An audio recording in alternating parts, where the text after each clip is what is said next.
who are going to help you out throughout in your career.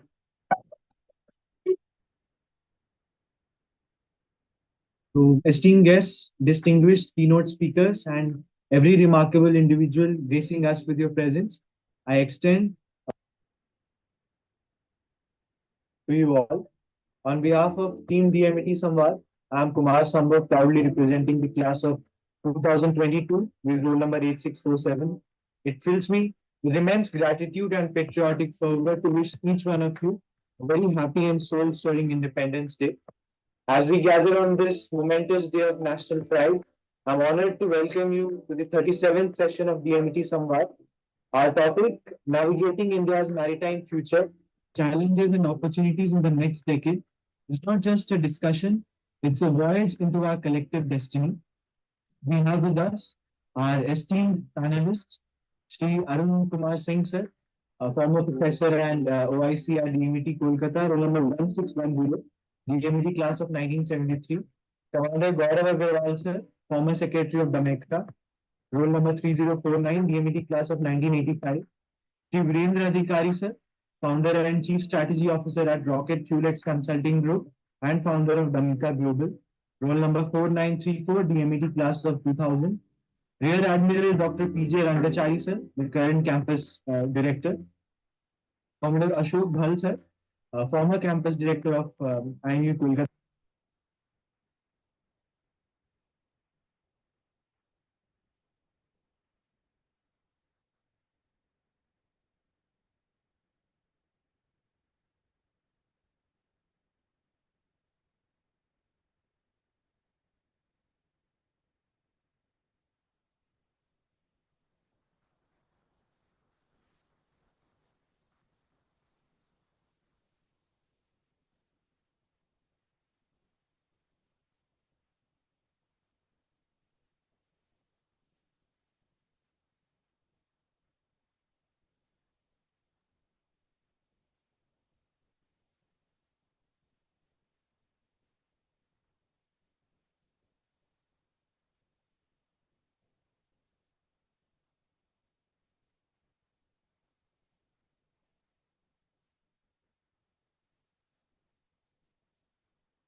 Hello, check, check.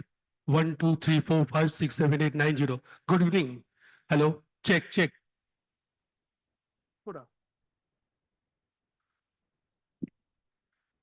Hello, check, check. 1, 2, 3, 4, 5, 6, 7, 8, 9, 0, 10. Hello, check.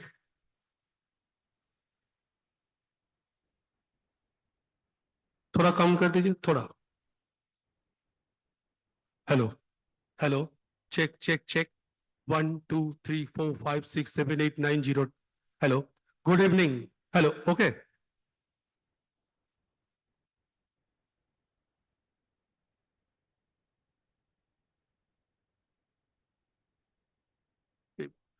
ফেসটা দেখো face একটু থোড়া একটু এটা বাড়াও হোয়াইটটা এত টাইট করুন একটু বাড়াতে বলছি. হ্যাঁ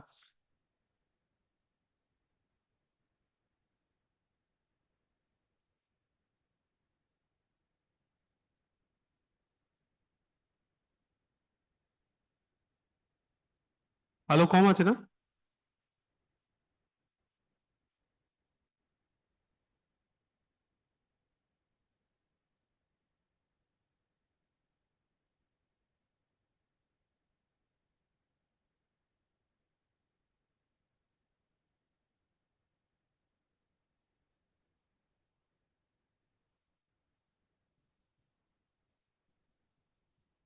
ब्लैक आ रहा है मुन्ना इलेक्ट्रिशियन को बोला था देखो ब्लैक आ रहा है पूरा कैमरा. जब ये बंद होगा ना यहाँ पे तो यहाँ पे लगाया हुआ है लाइट, ठीक है, हाँ, फिर लेकिन वो ऊपर से है ना तो इधर ब्लैक हो जाएगा ऊपर से जब लाइट आ रहा है जब बंद हो जाएगा तो ये पूरा ब्लैक ये नहीं दिख रहा है नहीं उधर और यहाँ लाइट नहीं लगाया उसने. नहीं लाइट लगा हमको बहुत बार बोला है इलेक्ट्रिशियन को.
But when you go on board ship and start your service also, you will be meeting these seniors only there who are going to help you out throughout in your career.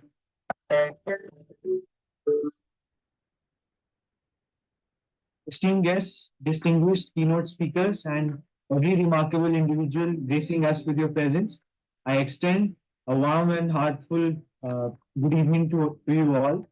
On behalf of Team DMET Samvad, I am Kumar Sambhav, proudly representing the class of 2022 with roll number 8647. It fills me with immense gratitude and patriotic fervor to wish each one of you a very happy and soul-stirring Independence Day. As we gather on this momentous day of national pride, I'm honored to welcome you to the 37th session of DMET Samvad. Our topic, Navigating India's Maritime Future, Challenges and Opportunities in the Next Decade, is not just a discussion, it's a voyage into our collective destiny.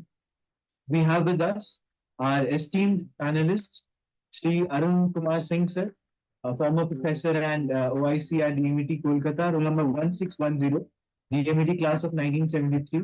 Commander Gaurav Agarwal sir, former secretary of DMECTA, roll number 3049, DMET class of 1985. Shri Virendra Adhikari sir, founder and chief strategy officer at Rocket Fuelex Consulting Group and founder of Damika Global, roll number 4934, DMET class of 2000. Rear Admiral Dr. P.J. Rangachari sir, the current campus director. Commodore Ashok Bhal sir, former campus director of IMU Kolkata campus. Shri Vishwara Arun Kishore sir, associate professor, roll number 5020, DMET class of 2001.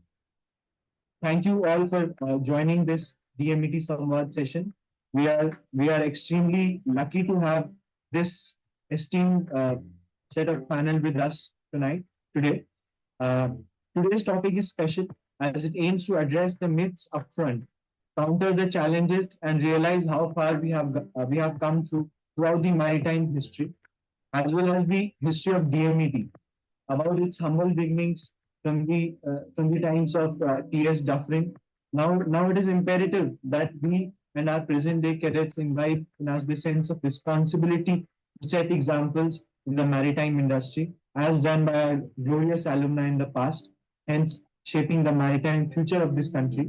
I joined DMET, the only thing which I knew that there are ships which are going to take me from Calcutta to various parts of the world. The rest I was absolutely unaware of till I entered the institute. Of course, it was a rainy day. There was water logging all around. We had to carry our suitcases on our head to enter the junior hostel. People should understand that a vessel is an island, and when you go onto a ship, you have to look for yourself and for the people who are sailing with you.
Good evening, everyone.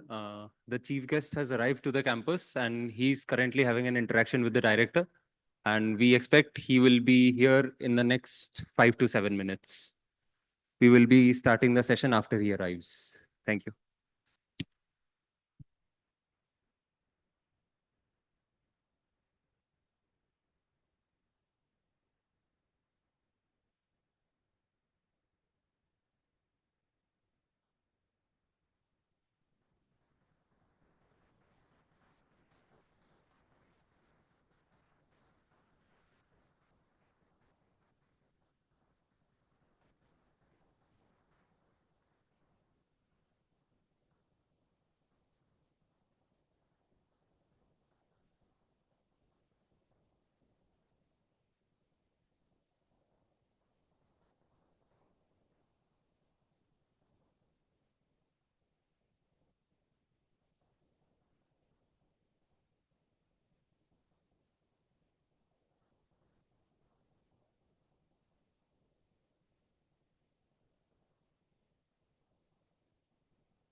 A warm good evening to the Honorable Chief Guest of the day, Sri Sanjeev Sanyal, sir, member of the Economic Advisory Council to the Prime Minister of India and the Chancellor of Gokhale Institute of Politics and Economics.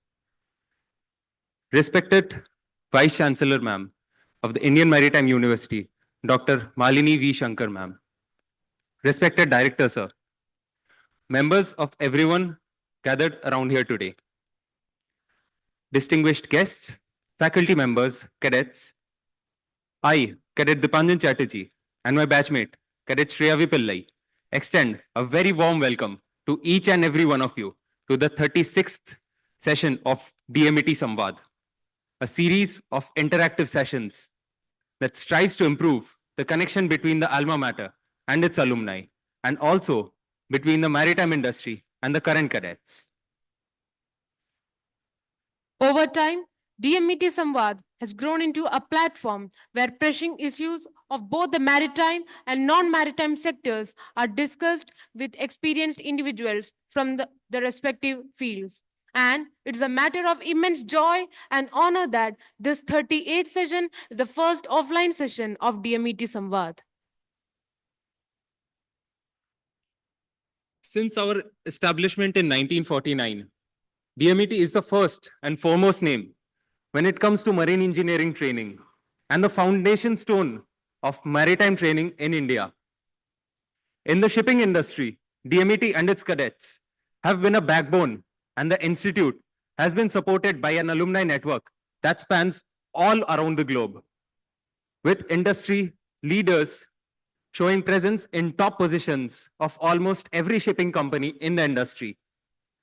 Boasting a legacy of 75 years of marine engineering training in the country, DMET has continued to elevate the standards throughout time, molding the finest marine engineers and future industry leaders. Keeping in mind of valuable Indian traditions, we would like to invite Sri Sanjeev Sanyal sir, Dr. Malini V. Shankar ma'am, Commodore Ashok Bur sir, Rear Admiral Amit Bose sir, Sri Ashutosh Kashyap sir, and Sri Harsina sir and Sri Sachin Saurav sir on the stage for the lamp lighting ceremony and set the pace for today's session. So please. Can we have a big round of applause, please?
Thank you, sir. Thank you, ma'am. We are really honored to have you at the 38th DMET Samvad session with us today. Now, on a popular request of cadets, let's watch a video on what the college is all about and what kind of training is imparted to the cadets.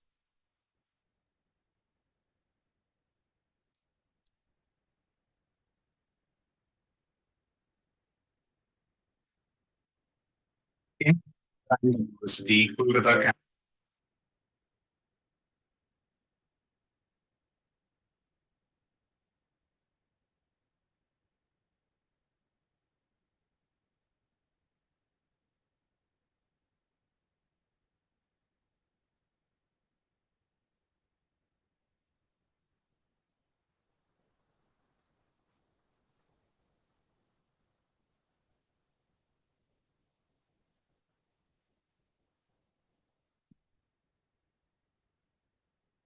erstwhile Directorate of Marine Engineering Training, Kolkata, for the past 7 decades has been the flag bearer in Indian Maritime University, Kolkata campus, erstwhile Directorate of Marine Engineering Training, Kolkata, for the past 7 decades has been the flag bearer in imparting quality education. Its time-tested routine has played a key role in preparing the most sought-after marine engineers in the world.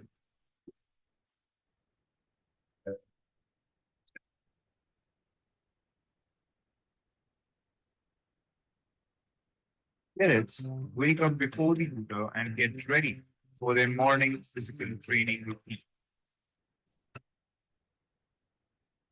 The cadets report to the ground, participate in the various physical activities.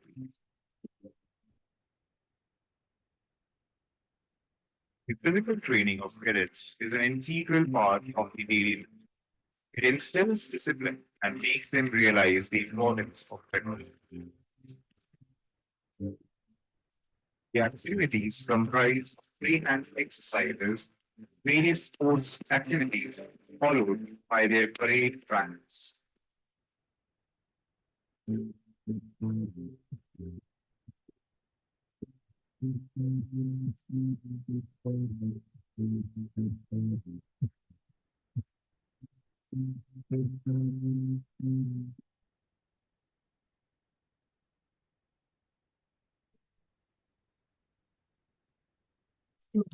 Physical session. The cadets get ready for their academic schedule beginning from 0930 hours. The classroom education has been systematically designed to cater to every need of a student. The disciplined conduct and a curious mindset makes the cadets of DMET Kolkata a league apart.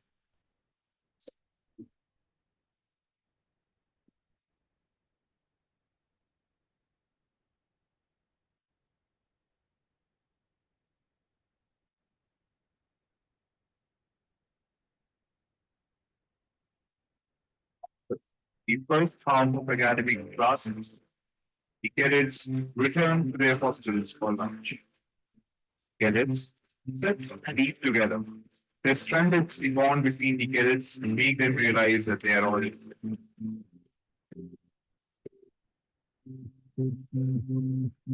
The cadets resume their schedules with their physical workshop training. The workshop of DMET is one of the best in the country. It houses some of the rarest machines found on board for the better learning of its cadets. The cadets are made to overhaul and work on the machine to give them a hand-on experience. These skills help the cadets to perform better while working on board ships.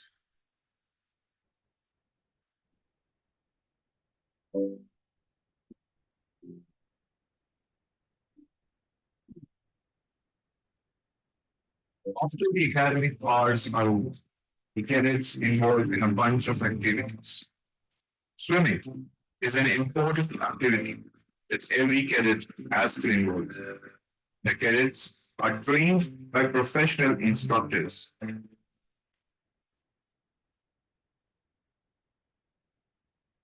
The cadets can play their preferred sports that involve football,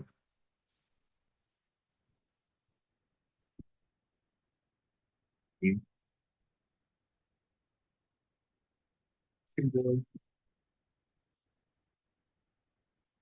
or spells.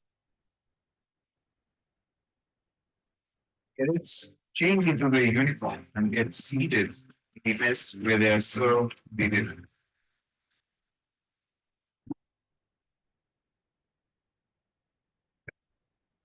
The cadets, with the sound of the hooter, assemble in the quadrangle for the night fallen. Following the night fallen, the cadets dedicate an hour for their studies. It's light off time for the cadets. With the stroke of the hour hand, the cadet's day comes to an end, and he can now relax and prepare for the next day, waiting to test the perseverance of the cadet.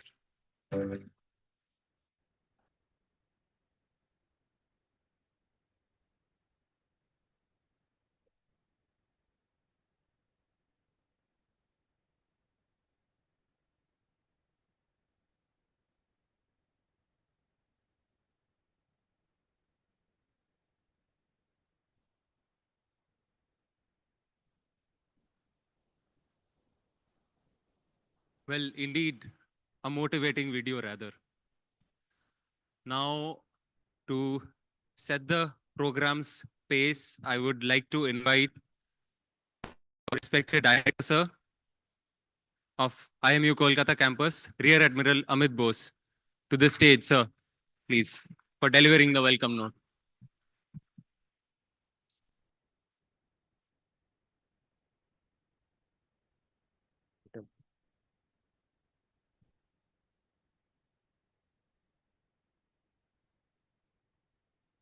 Sanjeev Sanyal, member of the Economic Advisory Council to the Prime Minister of India and Chancellor of GIP, Dr. Malini Shankar, Vice Chancellor, Indian Maritime University, Commodore Ashok Bhal, VSM, ex-director of this campus, Professor Dilip Chakravarti, Mr. Sudipto Ghosh, DG, Bengal Chamber of Commerce, members from the ACE, DMET, the Naval Veterans, DMET Samvad team, distinguished guests, dignitaries, members from the media, heads of the department, faculty members, and dear students, both at this campus and those who have joined us online on this occasion of the 30th edition of the DMET Samvad.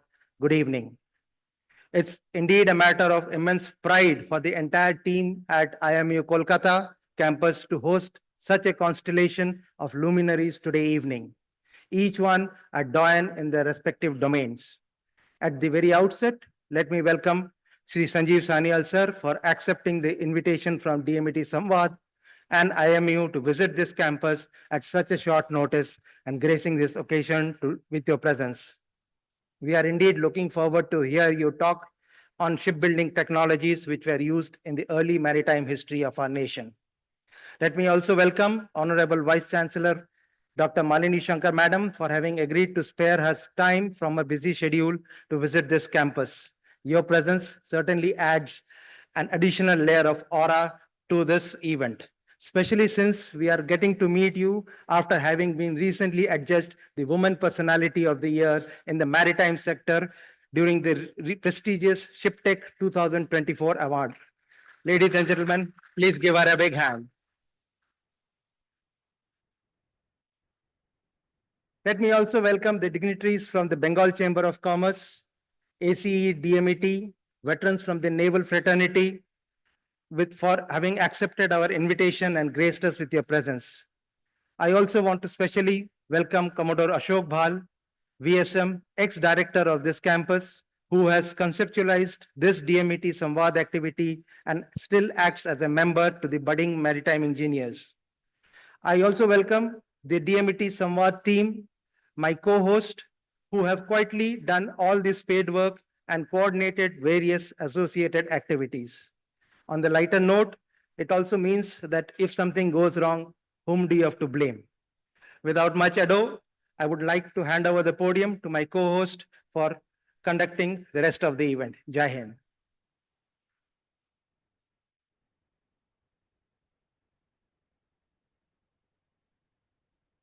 Thank you, sir, for your words. I'm sure the cadets will have something to take away with them as a food for thought. Now, with all due respect, I cordially invite Shri Ashutosh Kashyap sir, roll number 7585, DMET class of 2018, and Shri Harsina sir, roll number 8111, DMET class of 2020 to the stage to acquaint the audience with what DMET Samvad truly is.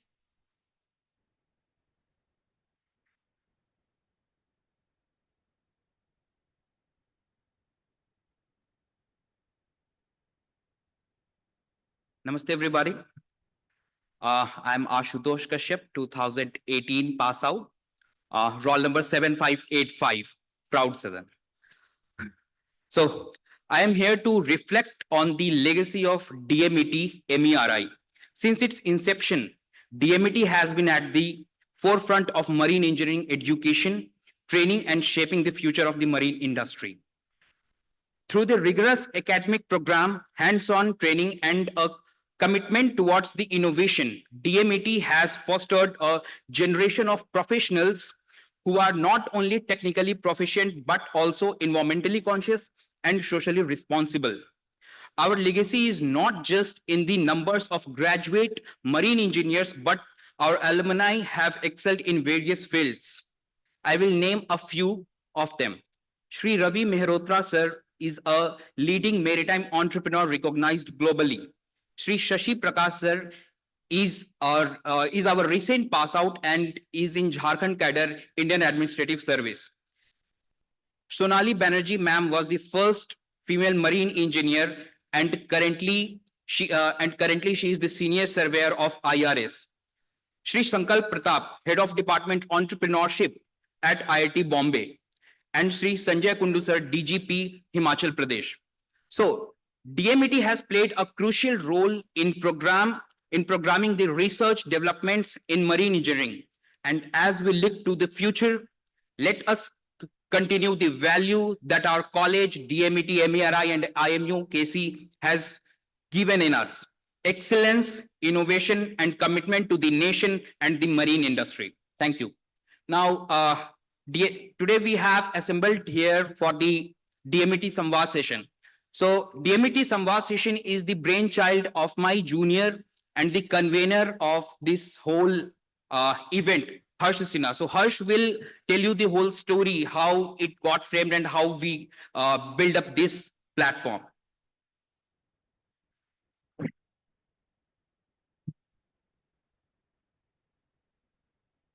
Thank you so much, sir. And a warm good evening to all my juniors, batchmates, and my seniors. Good evening. Thank you.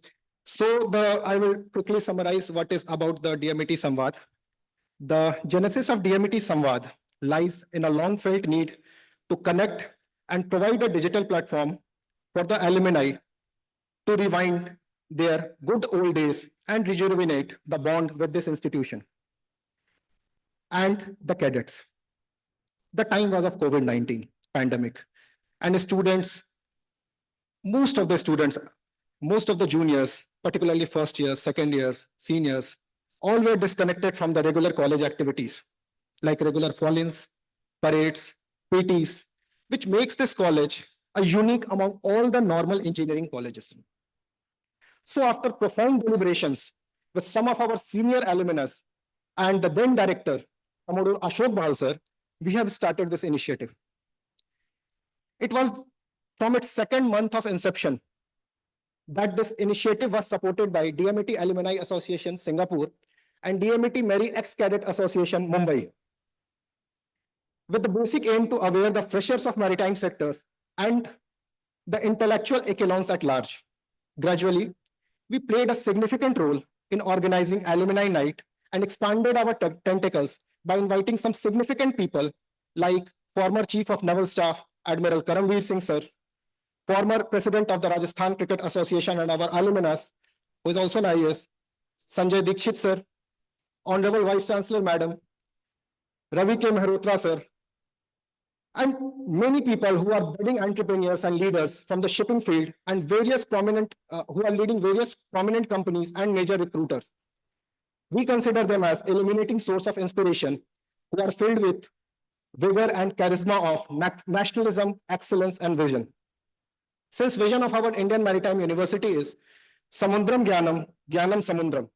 So we have tried to extract people from this huge ocean of knowledge to share their insights so that junior cadets can get a flavor of interacting with the industry people and multi-dimensional talents of alumnus who have graduated from this campus and who have been to this campus. As an institute, DMET Calcutta is serving our nation from past 7 decades through quality marine engineers, intellectuals, and vibrant workforce. The vision of our Honorable President of Constituent Assembly, Dr. Rajendra Prasad, who also served as the first President of Independent India, is in the college gate itself. Thus, in his visionary undertaking, I perceive, and we all perceive in DMET Samvad, our role as the squirrel from Ramayana, who wanted to contribute its tiny yet significant role in the construction of Ram Setu. I believe our commitment is parallel to the squirrel's dedication to the cause of nation building by giving back to the institute who mold essential skills in us during most productive years of our life. To just to end this long extempore which I am giving, the motto of DMET Samvad is Shang Yorvi Tatvantuna. The verse is from Rigved in context of worshipping water, which means, oh water, you are filled with auspicious divinity. May that auspiciousness flow to us. I believe that jointly our pious intention will be inclined for DMET Calcutta and nation as a whole. This place, I repeat, this place has a legacy for being the center of excellence in maritime engineering. Thanking you. I hope that together we will be shining. DMET is like the miniature version of Bharat, which has its glorious past and now is in the phase of resurgence. May DMET and Bharat shines globally and its comprehensive power rises. I personally wish to see my country and my college to be the center of excellence. That is a wish to Guru when we are celebrating 100 years of India's independence in 2047. With these words, I would like to invite our mentor, Commodore Ashok Bhai sir, who was the former director of Indian Maritime University, Kolkata campus, and who has played a significant role in this particular initiative. He has worked in various leadership positions, such as being the chairman and managing director of Hindustan Shipyards. And to add more detail, he is also leading the IIT Kharagpur Alumni Association and one of the prominent startups of India, Urban Company. Thank you, sir, and I welcome you to the stage.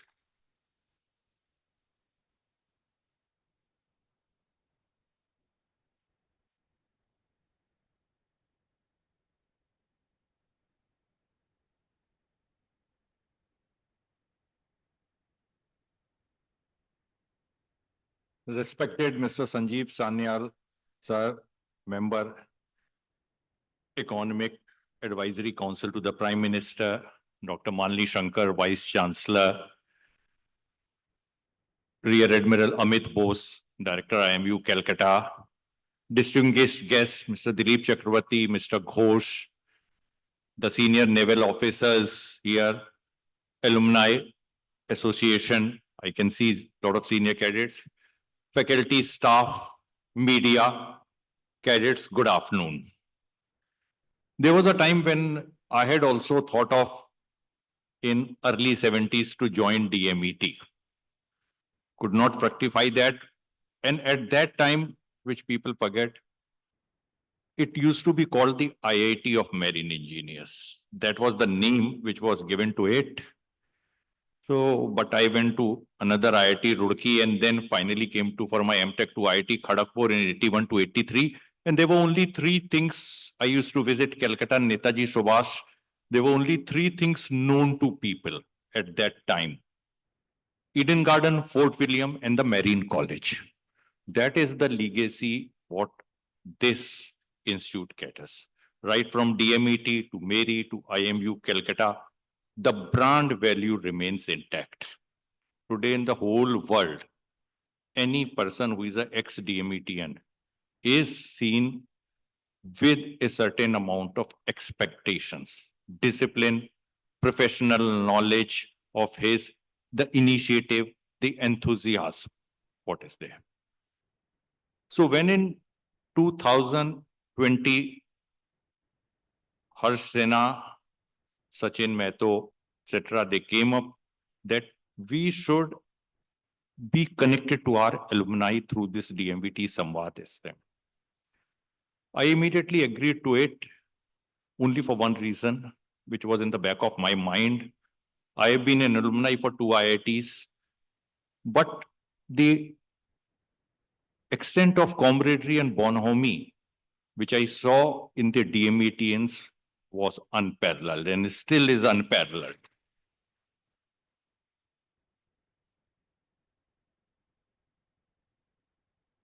You meet any senior DMET alumni, his heart and soul is here.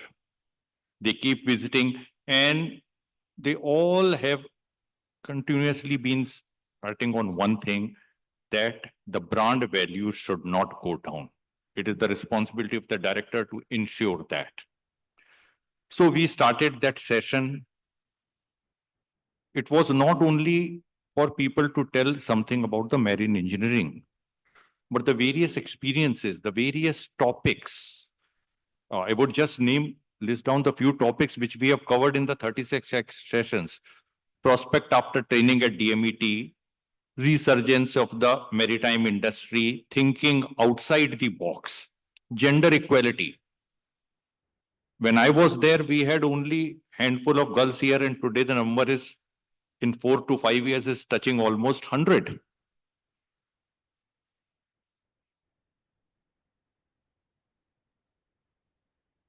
What are the various avenues besides the maritime domain? We all are aware that be from technocrats to shipyards, to the civil services, to the police, industrialists, the METNs are everywhere. Arsena named of DGP Mr. Kundu, but I remember the DGP of JNK, Mr. VK Singh also came and met me here. And he suddenly entered my office and said, I am DGP JNK. So I said, sir, most welcome, but they didn't feel bad. He said, I have just come to go around the institute in the quadrangle because my heart and soul is there.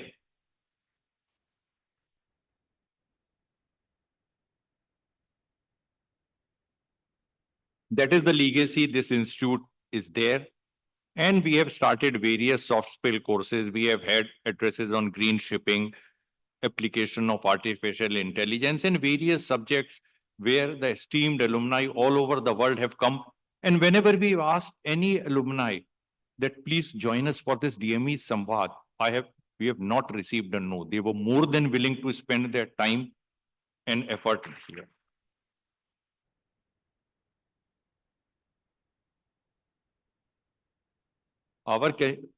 So to keep this brand value, to keep this sort of faith, what the maritime world has got in this institute, the onus is on the cadets who are sitting here today. You are the torchbearers. Please keep up. You can see the fire burning in the alumni.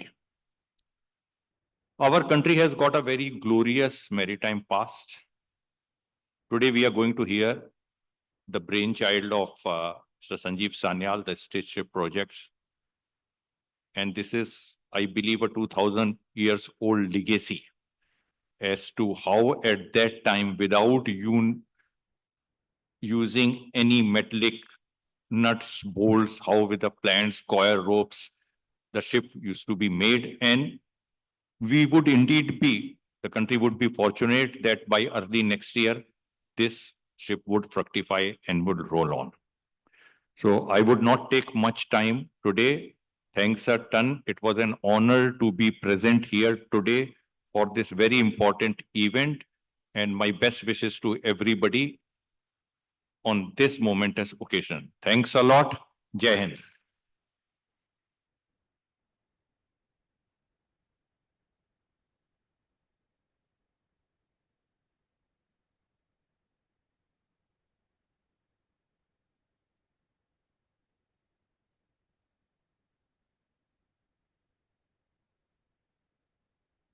Well, that was indeed a very motivating piece of speech from Sir. And now I would like to thank everyone for your presence in this session, of course. And thank you, sir, for your very impactful words again. And we are very grateful to have you with us. And your contribution over the years have left a very grateful presence of you among the cadets. Now it is my distinct honor to introduce the chief guest of the day, the keynote speaker of today's session, Sri Sanjeev Sanyal sir, who is currently serving as the member of Prime Minister's Economic Advisory Council of India. Sir is an acclaimed economist, a historian and a writer, a Rhodes Scholar with an impressive career in global finance. He has also authorized several best-selling books on Indian history and economics, some of which, ladies and gentlemen, you have seen at the right outside the auditorium. Mr. Sanyal's valuable insights on today's topic, Stitched Ship Project, Revisiting Our Ancient Maritime Past, will give them a holistic approach to the ancient methods of ship structuring and naval architecture. In fact, this is a topic on which he has been emphasizing on for quite a long time. Now, we are privileged to have him with us today. Hence, I cordially invite Shri Sanjeev Sanyal sir to kindly take up the stage and share his insights with us. Sir, please.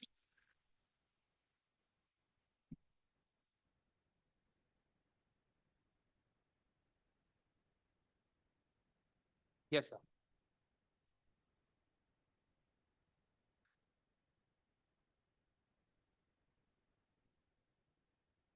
Thank you very much. Dr. Malini Shankar, Commodore Behel, Rear Admiral Bose, faculty, students, and alumni of this fantastic institution, IMU Kolkata campus. Thank you very, very much for giving me this opportunity to come here and speak at this DMET Samvad on a topic that many of you know is very dear to me.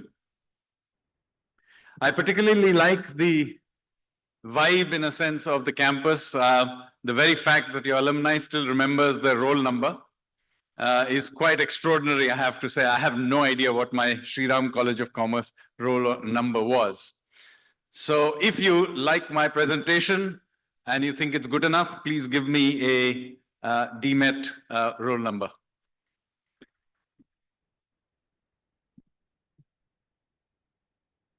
Now, the topic I'm going to speak about is about a project that the government of India is doing, of which I'm involved, called the Stitched Ship Project. So if we can just flick to the next slide, right? If we can put on this. Down is the, okay, here we go. Okay. So this is the Stitched Ship Project, and what this is about is really trying to recreate India's maritime history. Now, for reasons that one can keep debating, for some reason, unless you happen to be somebody who is directly doing something relating to ships or the maritime arena, the way we Indians tend to think of our history is strangely landlocked. Now, this is very strange for a country which is the only country in the world which actually has an ocean named after itself, right? And this is very, very strange because, in fact, if you look at our legends, our history, we are a country with such a long coastline that it is actually impossible to understand our history unless you think of us as a maritime country. So I've long wondered, why is it that we have this landlocked view? Maybe it's because our capital, Delhi, is landlocked. I don't know. But in recent years, there has been a rediscovery of this maritime history, of which I have played a small part. But much of that has really been still about the conventional digging up of archaeology or texts and so on. So what I'm going to talk about here is of something somewhat different as a way of revisiting our maritime past. So what I'm going to do in this presentation is to first give you a historical perspective, give you a sense of the project, the earlier constructions that have been used using this stitching technique, and understanding of the art of stitched ships, reconstruction of how we're going about reconstructing this stitched ship, and the further course to steer. Now, as I told you, India has actually got an extraordinary long maritime history. So Indian mariners were sailing out from Harappan ports in Gujarat, like Dholavira, out to the Middle East, to Persian Gulf, to countries like Oman and what is now UAE and Bahrain, and all the way to Sumeria, as far back as 4,500 years ago. Now that puts us in the same league as the Phoenicians. And when you think of maritime history, sadly the Phoenicians tend to capture, or the Athenians tend to capture the history. But in fact, we have a history that is at least as old as the Phoenicians and certainly older than that of the Athenians. So the question is, if this is this length of history, what is the kind of ships that we were using? And unfortunately, we don't know what these Harappan ocean-going ships actually looked like. We have some images, but those are sadly only of river ships. And since you are from a maritime background, you will know that river ships and ocean ships are completely different things. So people who confuse the two, when some historians do, they simply don't understand naval architecture. So sadly, we know that Indians were sailing to all these places because we have lots of evidence of it, but we have no idea what those ships look like. But the naval culture did not die out with the Harappans. It continued into the subsequent centuries, into the Iron Age, and then into subsequent centuries. And thankfully, from around about the first, second century BC onwards, we begin to get some sense of the kinds of ships Indians were building. And we're using these ships to sail out westward, to trade with the Romans and the Persians and so on. And they were sailing out eastward to Indonesia, to what is now Vietnam and Cambodia, and then even onwards to China, Japan, and Korea. In fact, people forget that the way Korean history starts in Korean textbooks is with the marriage of a local prince to a princess from Ayodhya, from India. That's how their history starts. And how did she get there? She went there by sea. So what did these ships look like? Now we know that in this long history, we relied on a very peculiar technology called stitched ships. Now this is not because we didn't know how to create rust-free nails. We did. By certainly the Gupta period, we knew the technology of rust-free nails, because even today in Mehrauli, there is an iron pillar which has not rusted. So we had the technology of rust-free nails. And yes, we did occasionally build nailed ships. But the dominant technology that was used to build these ships was stitching. And you see this in paintings, you see this in sculpture. Here, for example, we have a relief sculpture from the Boga Mandap of the Jagannath temple. This is the sculpture on the left.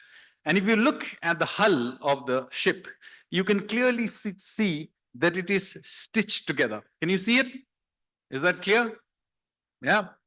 And you also see that from a representation of a boat from the Babarnama. Again, it's stitched together. So this is a peculiar technology. And using these ships, we were making these massive voyages across the oceans, not to the west, across the Arabian Sea, up the Red Sea, trading with the Egyptians, trading with the Jordanians, then into the Persian Gulf, trading with the Iranians or Persians and with the Mesopotamians and so on. And of course, as I said, eastward to Indonesia, Singapore, and so on. So the stitch technology is something I began to look into when I wrote a book a few years ago called The Ocean of Churn. And at some point, I became somewhat obsessed with it. So I began to see if there is somebody in India who remembered this technology. And what I discovered is along the coast of India, there were still a few artisans who were building small boats. They were not ships. They are local fishing boats, which can carry maybe 4 or 5 people for a small fishing expedition. But they still sort of remembered how to do the stitching. Some of them, because their families had been doing this for generations, they still remembered some of these ratios for building big ships, but nobody had built a big ship in generations. So I thought, you know, before this whole thing completely disappears, why don't I get hold of some people to try and at least document and maybe reconstruct a ship using ancient techniques. While I was doing this, I also discovered some old manuals in ancient texts which talked about how to build these ships. So one of these is, for example, the Yukti Kalpataru. So it's an ancient text from the 9th century or 9th, 10th century by Raja Bhoj. And he talks about various kinds of ships that used to exist in ancient times. So he mentions, for example, that there were ships called the Samanya or the ordinary, and there were Vishesha, the special ships. And these special ships in particular were used for sea voyages. And he gives the sizes of these ships. And they are huge if the big ships were massive. So there were smaller ships were, as you can see, they were length was 32 cubits, but the very biggest ships were 112 cubits long. That is large even by modern standards. What is also interesting is that the ratios, at least of the Vishesh ships, that was the specialized ships, were quite interesting. So you can see the length is whatever it is, depending on this type of ship.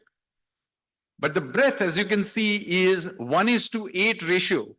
Those make for very long, thin ships. And since you are into marine architecture, you will realize that while it will give you good speed, it will probably very, very unstable. But yet they were building these kinds of ships and of course the height as well. We also know that many of them had cabins. So there were ships which had cabins in the front, they had some at the back, some had along the whole length of it. So all these kinds of large ships existed. And you have his visitors from that time, or foreign writers from that time, who also mention some of these ships. So it's not just that we were talking about it. There were foreign travelers, foreign writers who were mentioning these massive Indian ships that were being built. For example, Ptolemy in the 1st century AD mentions that Indian shipbuilders were building fleets of up to 2,000 ships. And some of these were capable of accommodating 1,000 troops, horses, vast quantities of supplies. So, you know, even by modern scales, 1,000 ships, no matter how cramped they were, this is not a small ship. Even allowing for some exaggeration, this is not small ship. Marco Polo in 1300, he talks about ships that was huge in size, which had just the crew was 150 to 300 people and was propelled by oars, sails, had multiple decks. Some of them had 60 cabins. And as I said, we knew how to make nailed ships as well. So although we had this preference for stitched ships, Marco Polo mentioned specifically that we did have the technology for nailed ships as well. Then there's Niccolo Conti, 1400s. He talks about ships weighing about 1,000 tons with 5 sails. We have Santo Stefano. And all of these are before the arrival of the Portuguese with Vasco da Gama in the Indian Ocean world. And he talks about stitched ships with cords and sails and so on. Now, what did these ancient stitched ships look like? Well, there is the oldest one that I could find of a representation is actually a painting from the 5th, depending on when you think exactly it was painted, but from the Ajanta caves. So let's say it's from the 4th, 5th century, and it shows us sailing ship, which you can see it's hopefully clear enough. But the ship has 3 sails, as you can see, and a foresail. There's a man standing there. If you can see it clearly enough, it has these pots, probably for carrying water, I don't know. But it's clearly an ocean-going ship. It has these 2 trailing oars that you can see. It doesn't have a rudder. So these are important clues to what these technologies were. So, for example, ancient ships, not just in India, but otherwise, did not have a rudder. They used to have a trailing oar for giving it direction. And so this is one example of that. Now, why did we use stitched ships when we had the technology for nailed ships? We don't know. It's a matter of speculation. But one of the things it certainly did was it gave the hull a degree of flexibility. Now, it seems to be that this was, for all its inefficiencies, this flexibility was valued by mariners in ancient times for some reason. And I don't know why, but one of them may be, but remember that Indians were using the monsoon winds to sail, which means they weren't sailing during the time when the seas were calm, but deliberately sailing during the time when the sea was rough. And they are sailing through waters which have lots of atolls. They have got lots of islands like the Lakshadweep, the Maldives, and so on. Lots of sandbars. So for example, if you were coming up the river into the Hooghly, you would have to go past the Sundarbans full of sandbars and mangroves. So one of the major problems probably they had was getting stuck in either a reef or a sandbar where your ship would simply fall apart. One of the advantages of a stitched ship is, although it's a somewhat inefficient profile from an aerodynamic perspective, it doesn't fall apart very easily because it's stitched together. The hull is flexible. So maybe the advantages of that were so great that people preferred it. I don't know, I'm speculating. But whatever it is, this technology was the dominant technology till well into the 1500s. And eventually when the Indians began to shift to other techniques, they didn't do it because of the inefficiencies, but because of cannons. The problem was not just that somebody else could hit you with a cannonball, but that with a stitched ship, since you were stitching it together, these ships could not take the recoil of their own cannons. So it would loosen the ropes and the stitching, and you would begin to leak. So ultimately, we gave up on this technology because of artillery. Still, the technology was not entirely given up. So you see, for example, in present day Karnataka coast, you still have these very small stitched boats where some of this technique is still sort of remembered. These are very small craft, but this technique is now rapidly dying out. We are basically witnessing the last generation of shipbuilders who still build it this way. People are rapidly moving on to modern fiberglass or whatever it is they're using. So the aim of the project was, before this entire thing is forgotten, why don't we use the last of these traditional artisans and try and actually see if we can build an ancient stitched ship. So the first thing that we wanted to do was to do a reconstruction of an ancient stitched ship. We thought it would be a fun project to revive the cultural memories of India's glorious maritime history. It would give us a better sense of the monsoons and the equatorial currents because, you know, we would be, if we sailed it, we would be at the mercy of nature. It would generate, of course, a sense of pride, but also a sense of ourselves as a risk-taking, adventurous country, which we were. And a lot of that has unfortunately fallen away over time. And of course, to undertake a voyage along these ancient sailing routes as a cultural outreach to countries with whom we have had thousands of years of links. Now, we are not the first people to attempt to build a reconstructed ship. There have been other attempts in other places. So, for example, in 1981, there was the Arabs ship of the Arab design called the Sohar was done. There was the Gyptus, which was a reconstruction of a 6th century Greek ship. There's a more recent one called the Jewel of Muscat, which was done in 2009, which is reconstruction of a Omani ship from the 9th or 10th century. The wreck was found in Indonesia, and it was then the Omanis then reconstructed it. It's called the Jewel of Muscat, and they sailed it around. So there are other attempts, but no attempt was made to reconstruct an Indian ship. So this is the first time that we are going to try and reconstruct an ancient Indian designed ship.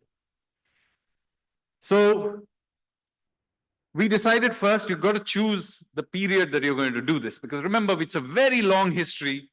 The ship technology changed over long periods of time. So we decided to zero in on the Gupta period. One, because as I mentioned, we actually had a artistic representation of a Gupta era ship in Ajanta. So what are the materials you need in order to build such a stitched ship? Well, obviously you need different kinds of wood for different parts of the ship, but you also need the stitching equipment. And what is used to stitch? Well, in India, we used coir rope, coconut coir rope. It's not the one you get in the market. It's a specialized rope. It has to be curated by in salt water and coconut oil, and it's repeatedly cured in it to make it much stronger than the usual kind, but still it's fundamentally coir rope. You need cotton fiber for stuffing between the planks and for other uses. You need needles, obviously, for stitching. Then you need a resin called kudrus. This is important because this is the resin that is used to plug the holes for the stitching holes that we have.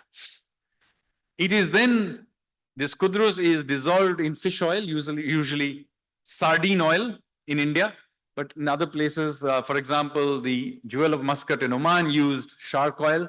It doesn't matter, it smells just as bad. But I have been assured by the people who did the Jewel of Muscat voyage is that one, the smell does go away partly, and secondly, that after a few days, you completely get used to it. Then, of course, you have lime powder for improving the durability of the wood, and brick red pigment for the external hull color. So these are the various things you need for the stitching. And here is how you go about building it. So this is the ship we are now building, and this is a photograph from that. You start out by putting in the keel first. Now, since many of you are naval architects, you will understand that typically when you build ships by nailing or now welding it together, you actually create a frame, and then you weld or nail or whatever the hull onto it. But in the stitch ship technique, the hull is actually built first without a frame, and the frame is retrospectively fitted in, and I will show you that later. Then you put, of course, the stern post and the stem post, and then you start the construction. Now comes the issue of shaping the planks. So now remember, you have to shape the planks. You've got the planks have to be curved, and they're curved in 3 dimensions. They're not just curving around it, they're also sort of moving inwards in a certain way. And the shape of the hull changes at different levels, right? So this is a really skilled job. And to do this, we have got a team which we got from Bepur in Kerala, led by a shipwright, Babu Sankaran. His family has been building these kinds of ships for thousands of years. And he does this bending of the planks with simply by eye. So he knows the ratios by tradition. He's not measuring any of this. He just does it by eye. So how do you go about it? Well, you first fill a steam chamber and you put the plank in. So when you heat it in the steaming, it softens the fibers. And then once you put it in it's there for hours to soften it. But when you take it out, the plank is soft. But you have about just 1 minute to shape it before it cools down and all the fibers set. Okay? And I'm now going to show you how this is done. So here is the steaming and planking, and so this is the video. Also in the steam chamber, we are putting on the steam, as you can see. These are the planks getting left after being steamed.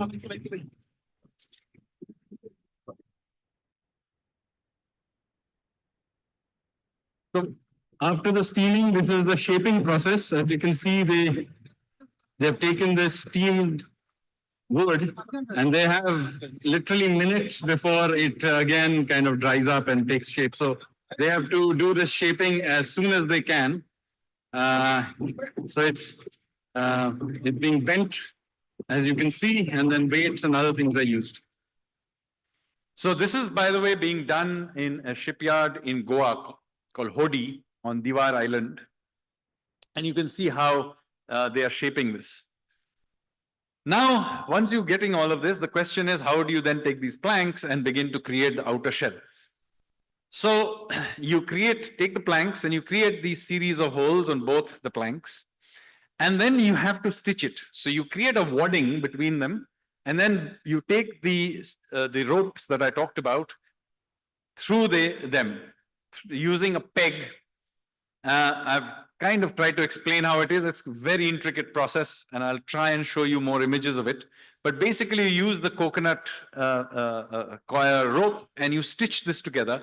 It is done not just going back and forth, but it is done 1, 2, X, 1, 2, X, and so on. That's how the stitching goes. And here I can see then the Kudrus resin is then applied between the pranks to kind of close the holes. And you can see the wadding is hammered down. And the stitching follows, as I said, the 1, 1, X, 1, 1, X pattern. It's a very painstaking work. So let me tell you, the team of about 25 who is building this ship, you're just sitting there. Sometimes, even sitting and watching them is tiring. And then once this kind of general shape begins to happen, you begin to put the frame in retrospectively, as I told you. And so this is what the frame is done. This is where you're going to put the ballast. So this has to be strong. Yeah, and ballast in ancient times was heavy granite stone. We will probably use a combination of lead and stone, because lead is what is now more commonly used. And then you have the stern post and the stem post, which are stitched into the keel. And then, of course, the horizontal crossbars are used to give it more strength. So that's how you end up with the body of the ship. This is more on the stitching and waterproofing so that you get a sense of how and then, of course, putty is applied with the holes, the plug with the this is putty made from the kudrus. And then, of course, you're coating it in fish oil inside and outside. Again, as I mentioned, I have been assured that the fish oil wears off after a little while, and in any case, you sort of get used to it. I shall find out. And then, how do you go about doing this reconstruction? So, as I told you, I had been researching all this for a couple of years, and then I got more serious about it during the COVID period. And it happened to be that I was at that time writing the economic survey that many of you may know about. The finance ministry, every year, the government of India issues an economic survey. So one of the young economists who was working for me at that time on producing the economic survey, she was married to a naval architect called Hemant. So one day, Hemant unsuspectingly came to meet me, and I immediately drafted him into this project, which he did quite enthusiastically. So now I had somebody who could do the drafts. And so I began to work more seriously on it, and I created a framework. I first thought that maybe it would be easier to get the Indian private sector interested in this. And some of them hummed and hawed, but then ultimately I took this plan to the Honorable Prime Minister, and he was very enthusiastic, and he said, yeah, if it can be done, let's see if the Ministry of Culture can be gotten interested in it. Turns out the Ministry of Culture has a program called Project Mosam, which wants to do this kind of thing. They were looking for a project, so I got there at the right time. So they provided the funding, and then I went to the Indian Navy. So the Ministry of Defense and the Indian Navy were very kind and said, yes, we will help you curate and put it together and provide a crew as well. The Ministry of External Affairs got very interested in it because they said that, yes, great, we can sail it around and try and use it for cultural outreach. And of course, the Ministry of Shipping and DG Shipping, who of course have to give me lots of exemptions from the usual norms you need to build a seaworthy ship. So all of this, we are putting it together. So in 2023, this began to gather momentum, and at the beginning of this year, we actually began to put it together. We hired Babu Sankaran and his team, which I mentioned. The good news about Babu Sankaran was that he was also involved in the Jewel of Muscat project. So he is used to the idea of reconstruction as opposed to a modern ship, which is useful because it means that he's used to the fact that, there are many modern inventions that we simply will not use just because it didn't exist at that time. So this is just a line drawing of this. It's a schema of the Ajanta ship. You saw the painting, but this is what it looked like as a schema. So this is roughly what we want to do. Obviously, this is an architect. This is a artist's vision of it. But it tells us a few important details. First of all, the use of the trailing oar, right? It doesn't have a rudder. This is the way you're going to rudder it. It tells us that it has multiple masts, the use of a foresail.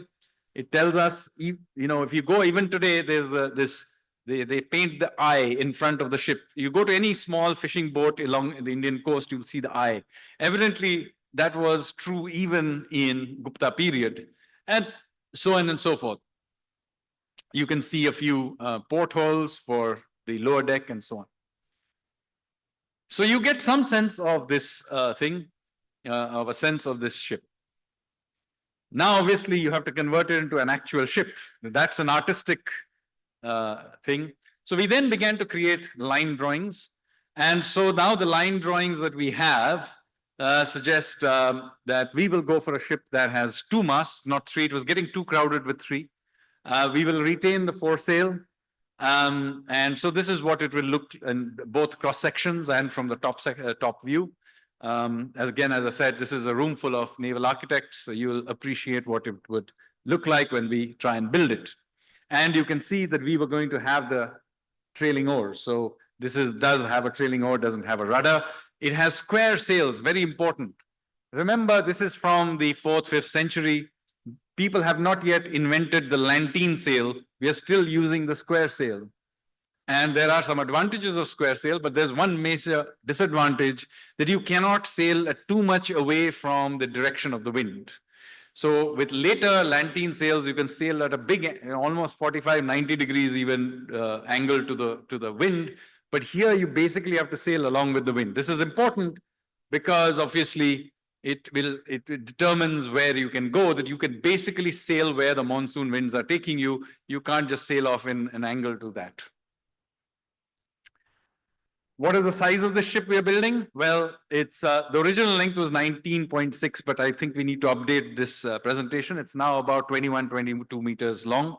The breadth is 6.5 meters long. The depth is 3.4 meters. It's approximately going to weigh about 54 tons now, and a crew of one captain, 15 people from the Navy who will be trained specially to sail this, because as you can see, this does not sail like a traditional or not traditional. It doesn't sail like a modern sailing ship, which most sailors will know how to sail. As I said, doesn't have a lantern, has a flexible hull. We don't know how this flexible hull will behave in high seas if you're in a storm. We don't know what on earth happens when you use, instead of a rudder, you have these trailing oars. So we have been really reaching out to the Omanis, who had a ship from a later period, 500 years later, but still, at least they have some experience of some of these issues.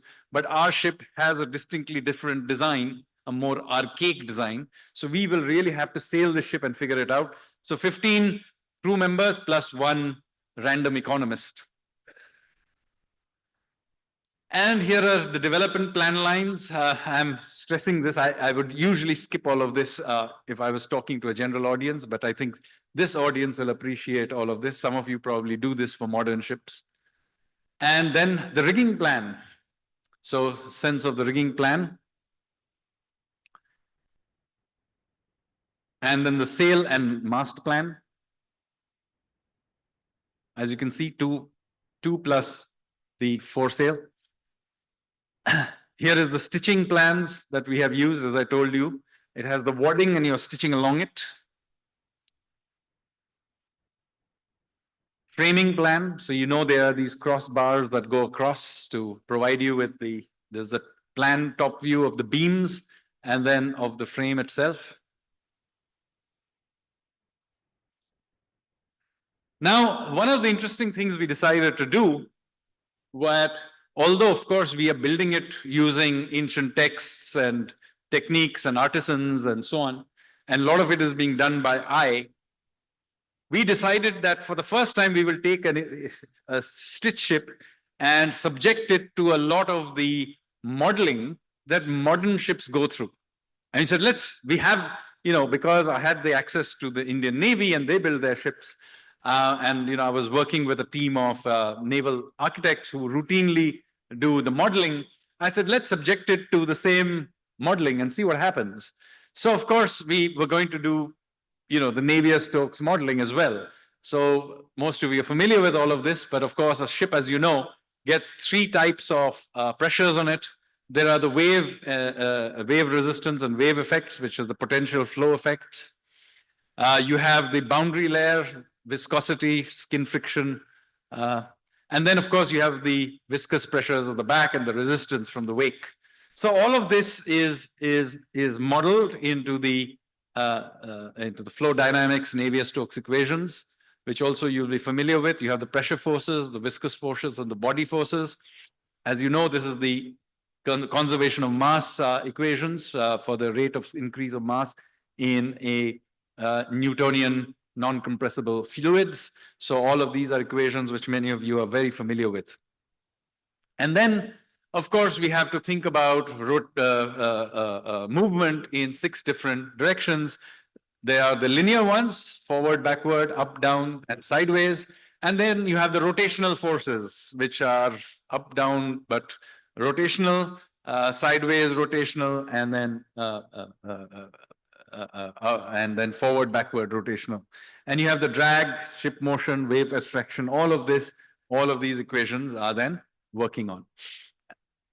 Now, then we did the 3D modeling of the hull. This has obviously been done by the Navy guys, not me, but they used a 3D CAD model, which some of you also are probably familiar with. And we began to model it. Not easy to do because here, remember, you don't only have to model the outside, you also have to model for the stitching, which sort of protrudes out. So that really complicates the modeling, let me tell you. But then we began to doing the fluid dynamics modeling. We are still doing some of this, particularly for the stitching. And of course, you have to do it, solve the Navier-Stokes for every little small bit for doing the meshing. And this is particularly important here because, as I told you, the stitching protrudes. So what is true of something, one part is not true of another part. So you have to really mesh the whole thing. Very, very complicated thing to do. Thank God for computers. Trying to do this manually would have been impossible. And then you begin to do the surface wave pattern things. This is just the Kevin Wynne patterns in the model. Later on, we took all of this for, we have been taking them to IIT Madras for doing the tank testing as well.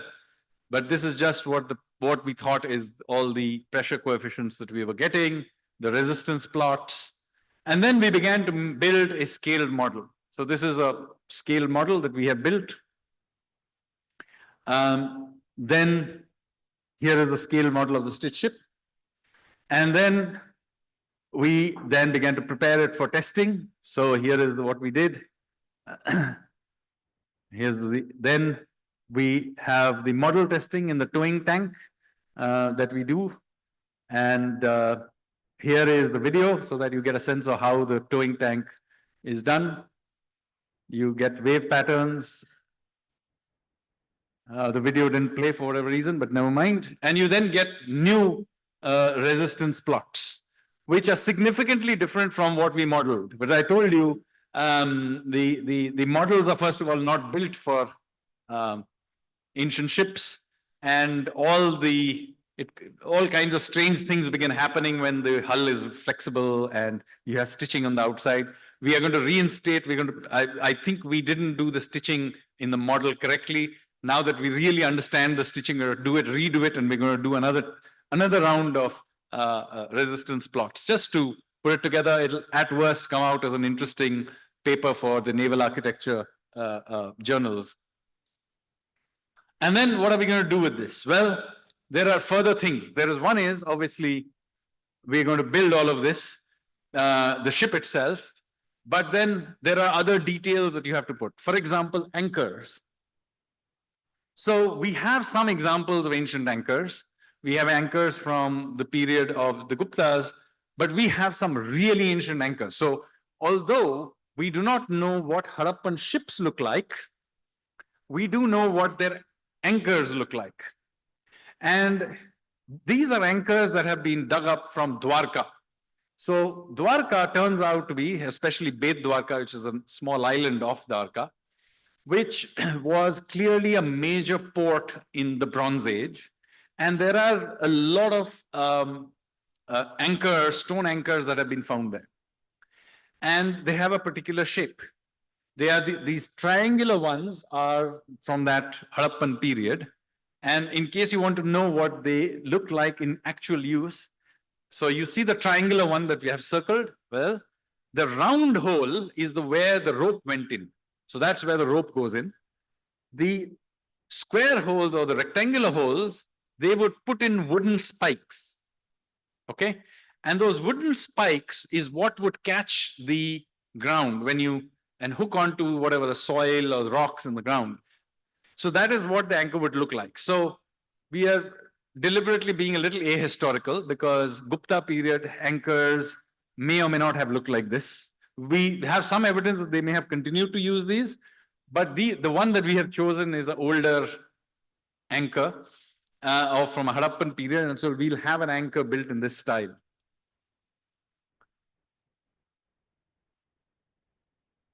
And then this construction that we are building now is the hull is about 70% done, and I'll show you photos of latest situation a little later. But we have been building the ship now from the beginning of the year, and we expect that in March 2025, all things going well, we will put it in the water. These are images of the Jewel of Muscat, just for demonstration perspective. Our ship will look somewhat different. It'll be, this is much narrower than the ship that we are building. And then we'll put it in the water. Then we will begin to fit the mast and other things. Hopefully by April, we will actually properly launch it and name it. It will be a Navy ship. So it'll be given an INSV, Indian Navy sailing vessel name. So it'll be owned by the Navy. And then we will be, while all of this is going on, we will be getting that crew. We will be given special training on how to sail square sails and other things. So I will have to get some time off to go learn sailing. Outfitting, as I said, early 2025, and then we will begin to do sea trials. There will be, of course, one problem is that when we would have liked to do the sea trials is the time when we will be having the monsoons, when it's really rough. Now, there is some debate on whether to do the sea trials in the height of the monsoons. And some people said, well, you know, that's how the ancients sailed in the height of the monsoons. But whether or not we want to take a bunch of novices, well, they are not novices as sailors, but they are novices at using this particular ship and try to mess around with it. We'll take a call on it. But anyway, hopefully by September, October next year, we will have some experience of sailing the ship. And then the idea is to take it on its first voyage. So, as you know, in ancient times, there were two directions you could go. You could go east or you could go west. So we have decided that the very first voyage of this is going to be westward. So since we are building this in Goa, we're going to sail up to Gujarat from a place called Mandvi. And from Mandvi, we are going to sail to Oman, Muscat. And this voyage has already been announced by the Honorable Prime Minister and His Excellency, the Sultan of Oman. Last December, they announced this. So we haven't got the exact dates, but somewhere towards the very end of 2025, we will do the first voyage. If all goes well and the wind is blowing the way we expect, which is from the north east to the southwest, then it will hopefully allow us to make that crossing reasonably easily in about 2 to 3 weeks. So roughly 2 to 3 week crossing that we estimate. And if this voyage goes well, then we will attempt to do something somewhat more ambitious, which is we will take it to the other coast, the east coast, and we will attempt to recreate something called the Bali Yatra or the voyage to Bali. So those of you who are familiar with Odisha culture, Odia culture, you will know that every Kartik Purnima, which happens in mid-November, there is a big festival in Odisha which commemorates the ancient voyages that used to sail out to Indonesia and elsewhere. And it's literally called Bali Yatra or the voyage to Bali. And our idea is to actually do such a voyage. But note, because the technology of the times and the knowledge of the seas of that time, we will not be able to go straight across. The way we have to sail in a square sail ship is that you have to follow the wind, which, as I told you, is blowing basically north-south and not going from west to east. So the way you do it is you start off in Odisha, and you use the winds to essentially sail south. In fact, southwest rather than southeast. And you end up in and around somewhere near Mahabalipuram, which is not surprising that, therefore, Mahabalipuram was a great port during the Pallava period. From there, you sail further south to Sri Lanka. And from Sri Lanka, you sail further south, and then you catch the currents, the equatorial currents. And it's using the equatorial currents that you make the Indian Ocean crossing. Which is why in many ancient texts, particularly in the Chola period, they mention that if you want to cross the ocean, you have to follow the turtles. Why are they following the turtles? Well, that's the way they would find the current. So the current would take you across. And once you hit the northern tip of Sumatra, you have a choice. You can either go by the Malacca route towards Singapore and then that way, or you can go by the western route along Singapore, along Sumatra, along Java, and then to ultimately you go to Bali. Now this voyage is a lot longer. This is a 3-month voyage. So we will attempt to do this. And this is also a much more dangerous voyage because you do get these terrible cyclones occasionally in the Bay of Bengal, which are much more rough than the ones you get in the Arabian Sea. And so this is a voyage we'll only attempt after we are successful. And assuming that both these voyages go well and the ship is in good shape, we will bring it back, and we are building a new maritime museum, as some of you heard, in Lothal. So the ship will then get displayed in Lothal. So here are the wind patterns, etc. As I said, we will be using some of these wind patterns. We have also been mapping out the wind speeds. You obviously need to take care of the service current vectors, etc., because when you're dealing with a very small ship, which is doing 2-3 knots at best, all of these things matter. Wave heights, very important in case we get stuck in a storm. And then here is how the hull is shaping up. As you can see, they're building it from ground up. Thank you very much, ladies and gentlemen.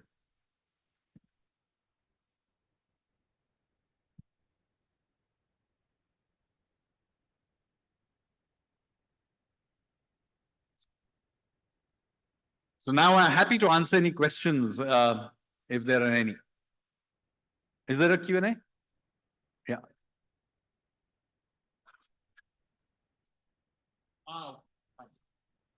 Should I go out? Stay. Okay.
पर्दे के आगे जाके करना, ठीक है, पर्दे के आगे जाके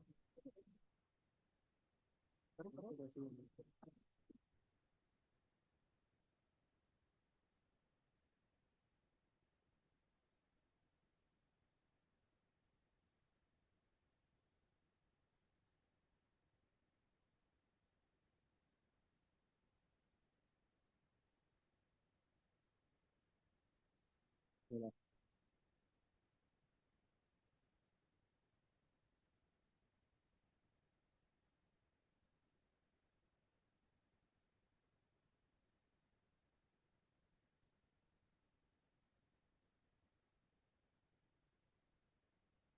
Okay, that was indeed an amazing presentation by sir.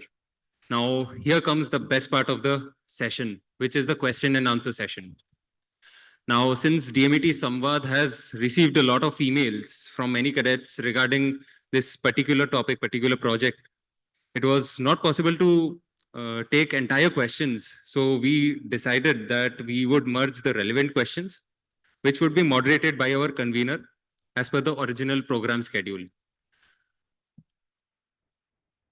Now, we would like to again invite Ashutosh Kashyap sir and Harsuna sir to the stage to moderate the question answer session.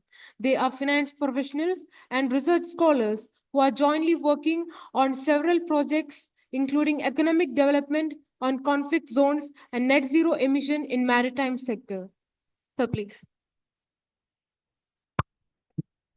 Thank you, Dipanjan. And thank you, Pratyush, for this last minute addition. It looks really nice.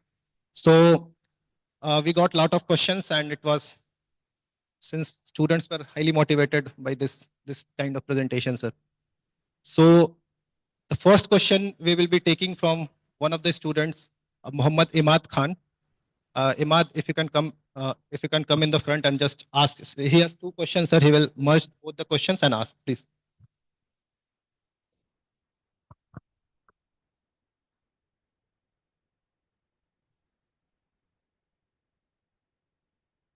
Imad is second year cadet of IMA Kolkata, and he has two questions.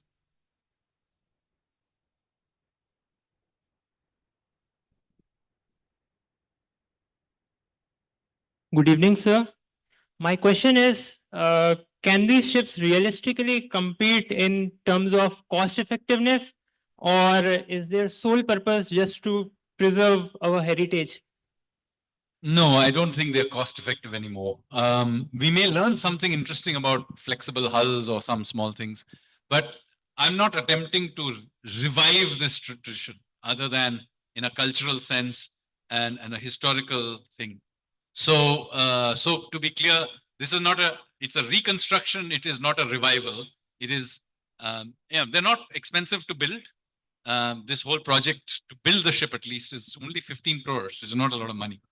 But on the other hand, keeping it going is very, very difficult because you have to continuously fix it. It leaks a lot of the time. Obviously, it's very slow compared to a modern ship. So no, this is not an attempt to revive it other than maybe as a cultural or maybe even for recreation purposes. Very, very few sailors would want to sail a ship that is this complicated to sail. And of course, they're also risky. I mean, they develop leaks. They don't, especially if you're taking it into an area which has got lots of other large ships. Like I'll give you the example, Captain Saleh, who's my friend from the Omani Jewel of Muscat. He sailed his ship to Singapore. Okay. He told him that the element, he got into many storms and many other things that happened, but he ultimately said that was not as scary as going through the Malacca Straits with these gigantic oil tankers going past you, because those oil tankers couldn't see us. I mean, even though we had this light blinking on the top of the hull, etc., and if the oil tanker came anywhere near, there's nothing you can do because the oil tanker can't change direction because it's too big, and you are running on sails, you can't change direction either. So he said that was the most hair-raising part of the thing. So no, these are not practical things for modern times. This is This is an adventure, it's a recreation, it's a cultural reconstruction. Thank you, sir. Thank you, Imad. You have any follow-up question? Uh, Please be very, very precise. Okay. All right, sir. Okay. Sir, apart from being investing in this adventure and preserving the heritage, can these type of ships be capable to withstand our logistics and No, as I said, naval? Technology has moved very, very far. These were outdated technologies even in the 16th century, which is why it died out, right?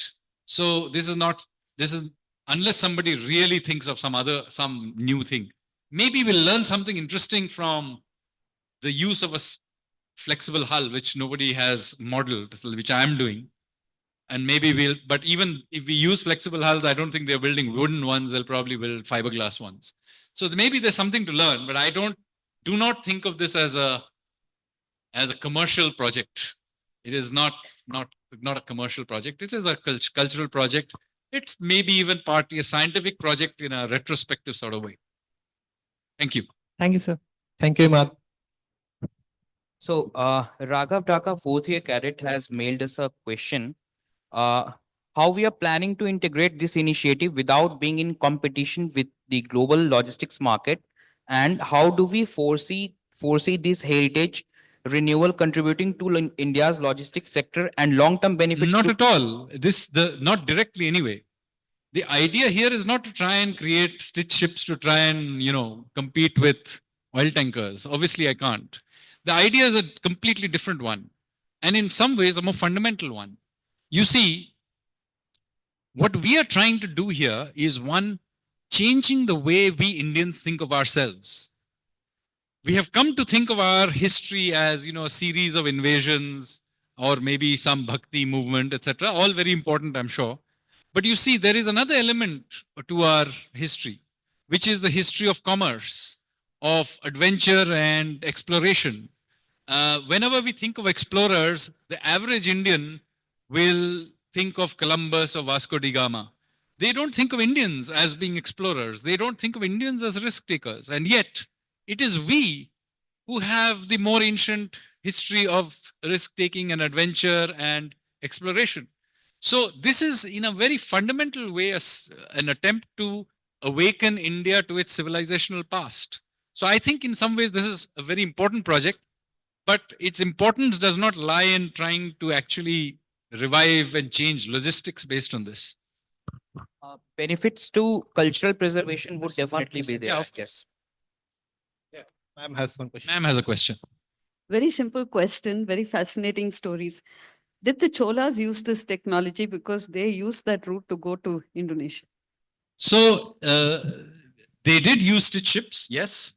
Did they use the one that I'm building? No, because remember, we are dealing with vast amounts of time, and the technology probably shifted along the way. Not probably, definitely shifted along the way. So in fact, the Jewel of Muscat, which I showed there, is probably closer to the ships that were being used in the Chola period, because that's a 9th, 10th century ship. I am from 500 years earlier, so my ship is more archaic. Thank you, sir.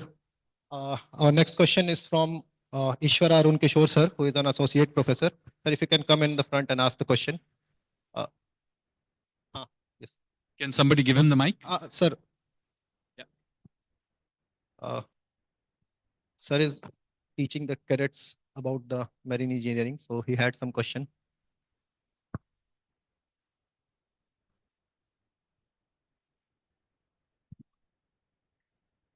Good evening, sir. A wonderful presentation. Actually, I am really happy to see that you are trying to preserve the heritage.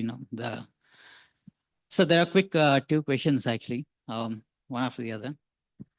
The stitched ship which you have shown actually, I mean, in the more recent times, to my age, when I was studying my LKG, where in Yanam, my school is actually a Shiva temple.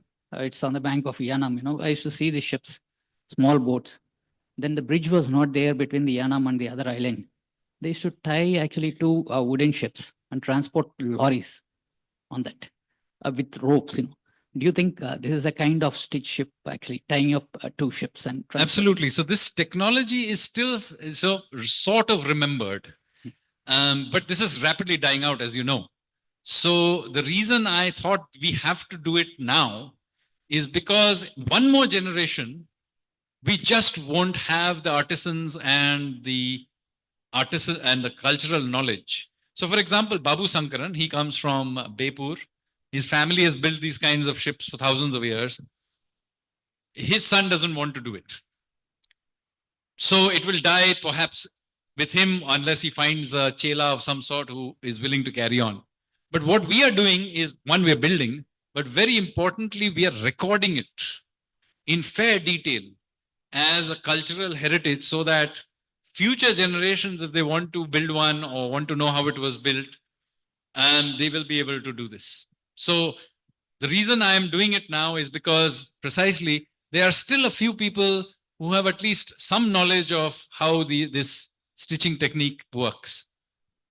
Thank you, sir. And slightly drifting questions. I mean, so looking at your passion actually to preserve the heritage, I would just point out one more thing, which is very relevant to musical instrument. It's called Veena.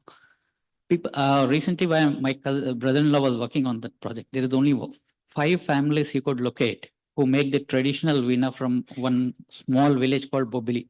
Building a what? Sorry, Meena? Veena, yes. It's a musical instrument. Veena, okay, Veena, okay. And there are 5 families who know the technique. They dry down the vegetables and then they make an instrument out of it.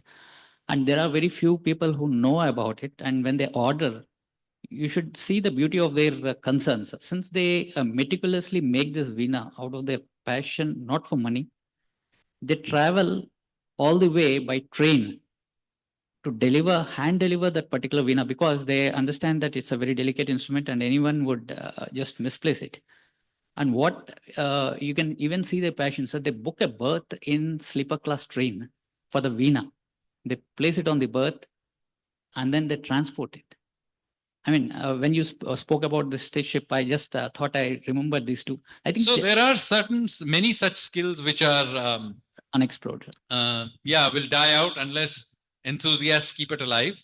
In other countries that have rapidly modernized, many interesting things have not only been kept alive, some people have been revived also. So for example, in Japan, they have beautifully revived the sword making and sword fighting techniques, archery, and these kinds of techniques have been preserved by small groups. There are also very often 5-6 families that do it, but then there's now a group of enthusiasts who collect these things and so on. Same thing has happened in Europe as well. You have many dying Europeans artisanal skills which have been preserved by. And now very expensive to buy those, but there are some families who are now doing it and preserving it. In India, we haven't developed the culture of enthusiasts. Veena actually may be one of the few areas where at least there'll be some enthusiast music, etc. keeping. But there are many, many other skills that are rapidly dying out. So in this particular case of ships, for example, I found nobody else was interested. So I took it up. And now I have created a whole culture around it. Once we name the ship, we will have its own Twitter handle, and we will fully broadcast the thing, and then hopefully we will turn into a documentary. So in a sense, at least this thing will create a small enthusiast group which will keep it alive. Otherwise, these things die out very, very quickly. One generation and this disappears. Thank you. Okay, so I will ask just one more question from the cadet, and then I will open the dice for the audience. Okay. So the question is from Lady Cadet Shreya V. Pillai. So her question is, can you elaborate on the collaborative efforts which is happening between different ministry and organizations? And what ancient maritime route this project, when it will be completed, it is supposed to follow? And another addition question from my side, sir, how the cadets who are sitting over here can contribute to this project, sir? So obviously it requires huge, I talked about it. It's funded by the Ministry of, it's conceptualized by the Prime Minister's Economic Council, just because I'm there. Then funded by the Ministry of Culture. So the building is being done by Hodi, which is a private shipyard, but supervised by the Indian Navy. And then it will be crewed by the Indian Navy as well. But then when we are doing international voyages, we will be dealing with the Ministry of External Affairs, because we'll be visiting other countries. So there'll be that facilitation. And of course, just getting this ship all its certifications, because remember, it's a registered ship. It's not just, it's a registered ship. It's owned by the Indian Navy. So it goes through all the technical stuff, but that requires that the Ministry of Shipping and the Indian Navy have their director, the DG Shipping has to give us lots of leeway from the usual safety requirements that a modern ship would have. But at the same time, advising us on where we have to draw a line. I mean, after all, we don't want somebody getting killed in this project either. So there are many safety protocols we will still be following in here. For example, we will carry fire extinguishers, which didn't exist in the Gupta period, but we will carry them. Another change we have made is that the lighting at night will not be done by open flame, but by electric light. Why have we done this? Because in the Gupta period, there was no glass. So even if somebody said, why don't you use kerosene lamp? We couldn't do that. That would be ahistorical as well, as ahistorical as using electricity. The only thing we could have done, if we wanted to be very strictly historical, is to use an open flame or these jars which have these perforations in them, and some light comes out of it. This is what was used. Now, modern Indians are not used to using naked flames in daily life. Ancient ones were, and it would probably be very dangerous. They were used to using open naked flames in daily life. They knew how to use it. In our case, we will be using this flame, remember, on a pitching ship with oil spilling, fire, huge fire hazard. So obviously we have made adjustments in some things which are not historically accurate. Sir, do you have any advice for the cadets, or whether you will be offering? So you can definitely, if you're visiting Goa, if you have site visits, please go to Hodi. In the next 6 months, if any of you are in Goa for whatever reason, just visit Hodi in Diwar Island. They are very happy to have visitors. The ship is being built in an open space, so you can go and see it for yourself. And once it gets built, obviously this is a highly specialized thing. So we are not taking random people for training. So, but on the other hand, if you want to be a part of the journey, we will have social media involved. Tell other people about it. And yes, this is a ship for one period. We have a long history. Think about another period. Build a ship from there. Maybe you can build a Maratha Galbat or a Gharaib or something. I personally have already got a design of a Gharaib. And maybe if this goes successfully, then we will try and build a Maratha era ship, which will be much, much more modern and much faster and nailed but it's a completely different design, heavily influenced by European designs of that time. But, you can think of other ships. And by the way, why just ships? There are interesting maritime traditions in Bengal, which you can explore. There are a couple of enthusiasts and historians who have written books about them. There are still some traditional shipbuilders who build ships which are from 18th and 19th century designs. Maybe some of you can raise money and build a recreation 18th or century ship and sail it up and down the Hooghly. I don't know. Maybe IMU should own one of these things. Okay, thank you, sir. And now the dice is open for the students. Can we have students and everybody? Yes, alumni, everybody. Yes, there's a gentleman right in front. We will be taking just 4 questions. Yeah, there's a gentleman right in front. He can get him a mic. Can we have the microphone? Yeah. No, you can get the mic. Thank you, sir, for the great presentation that you have made. Very exciting as a naval architect. So what is the timber that you will be using for the ships? So the timber is different for different parts. So there is something called a jack tree, not a jackfruit tree, a jack. which is all, by the way, all the timber we have got is from the Western Ghats, because we did not import any timber or get it from other parts of India. It has to be from the Western Ghats, and that is fine because Babu Sankaran, as I said, had all the traditional knowledge on this. So there's a jack tree, which is a heavy timber, which is being used for the keel, which has to be very heavy, and some of the cross beams and so on. But then there are parts where we have used other kinds of teak for some things and many other kinds. So mast is being built, I think, with teak. But there are other wood is used for different parts. Jack wood is used, which I wasn't familiar with. Okay, till I began doing this. we have one more question. Can we have the microphone at that? There. Yeah, you can give it to him and then we can go there. Give it to him. Give it. Give it to him, then we'll go to the other side. Please, give your introduction. Just one or two lines, please. Good evening, sir. I work for 1 year just beside at GRSE at Garden Reach Shipbuilders. Sir, two questions for you here in brief. Number one, the more we reconstruct or revive or restructure, does it actually make America feel bad? I'm not sure what you mean by that. I mean, America tends to dominate everyone and pressurize everyone. it's not a question related to the topic of the day, I'm assuming. Okay, then the second point is, whenever we talk about reviving, restructuring, and putting things back in place, almost very much so, should there be economic incentives or should it come directly from the heart?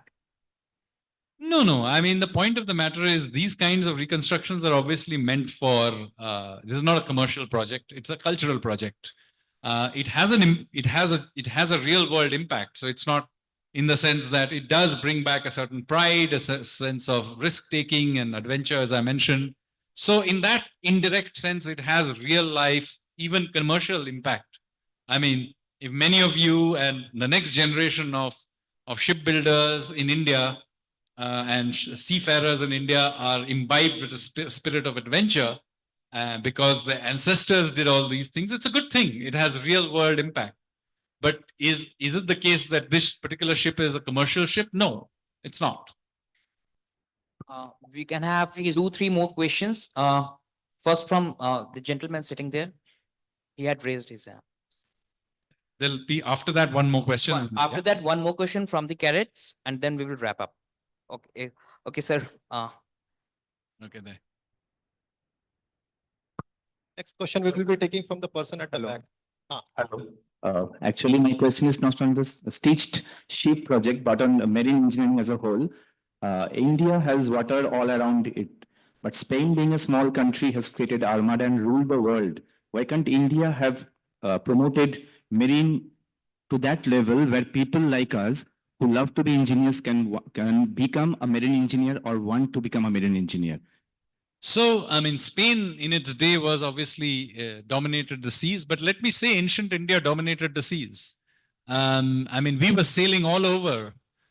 Indian merchants are there in Chinese tales. There's a very famous Japanese tale called the Tale of Genji, which is an ancient tale. It's their equivalent of the Ramayana. And it's got Indians in there. But the way other streams of engineering have grown in leaps and bounds in India. Yeah, wait, I'm coming to that. So if your point is about ancient India as in ancient Spain, then India has probably a much more interesting maritime history than Spain does. Having said that, if you're talking about modern times, it's not Spain, but China that dominates marine engineering today. 52% of all the ships being built in the world right now are being built in China.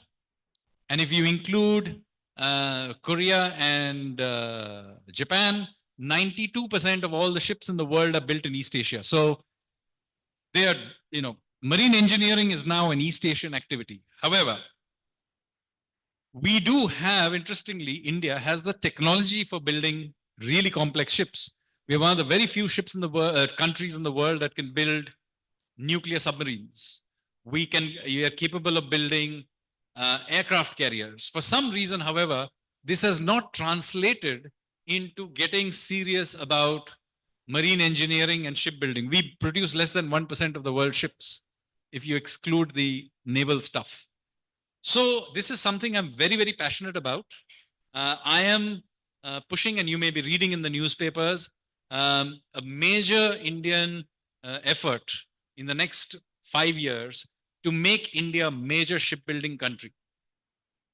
And we are making big changes in the financing, trying to make sure that shipbuilding gets infrastructure status, that ships get it.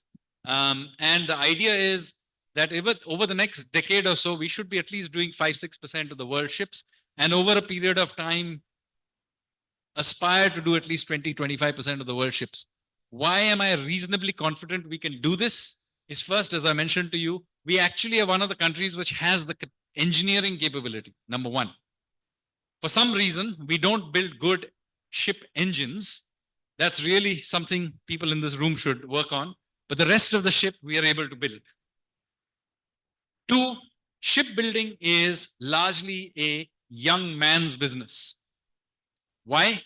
Because no amount of robots is going to be able to get around the fact that you have to climb something, weld large pieces of metal together. The demographics of East Asia will not allow it to carry on. We already know that the Koreans and the Japanese want to move their own shipbuilding industry out. If they want to do it, why not to us? And I know that Hyundai and others are reaching out to India. So this is another big opportunity. It's a strategic requirement. Today, 90%, 85% of all of India's cargo is moved around by foreign ships. So geopolitically and from a strategic perspective also, it makes sense. And of course, we have every other piece, as I said, not just the engineering. We make the steel, we make most parts other than the engines in India already. So we have an opportunity here to do it. And that engine part, I'm sorry, DMET, that's your problem. I'm leaving that to you to solve. Okay, last question we will be taking from Cadet. And please introduce yourself and then ask the question, please. Good evening, sir. I am first year cadet Shiv Kumar Singh, 2024 entry batch, roll number 10346. My question is, what are the foreign cooperations do you need, as it was mentioned in Ministry of External Affairs? Thank you, sir. Ministry of External Affairs is obvious. Like supposing I'm sailing this to Indonesia, right? I will need, for example, to cooperate with Indonesia. But if I'm going by the Malacca route, I'll have to cooperate with Malaysia. I'll have cooperation from Singapore. Obviously, a lot of what we're trying to do is a cultural outreach.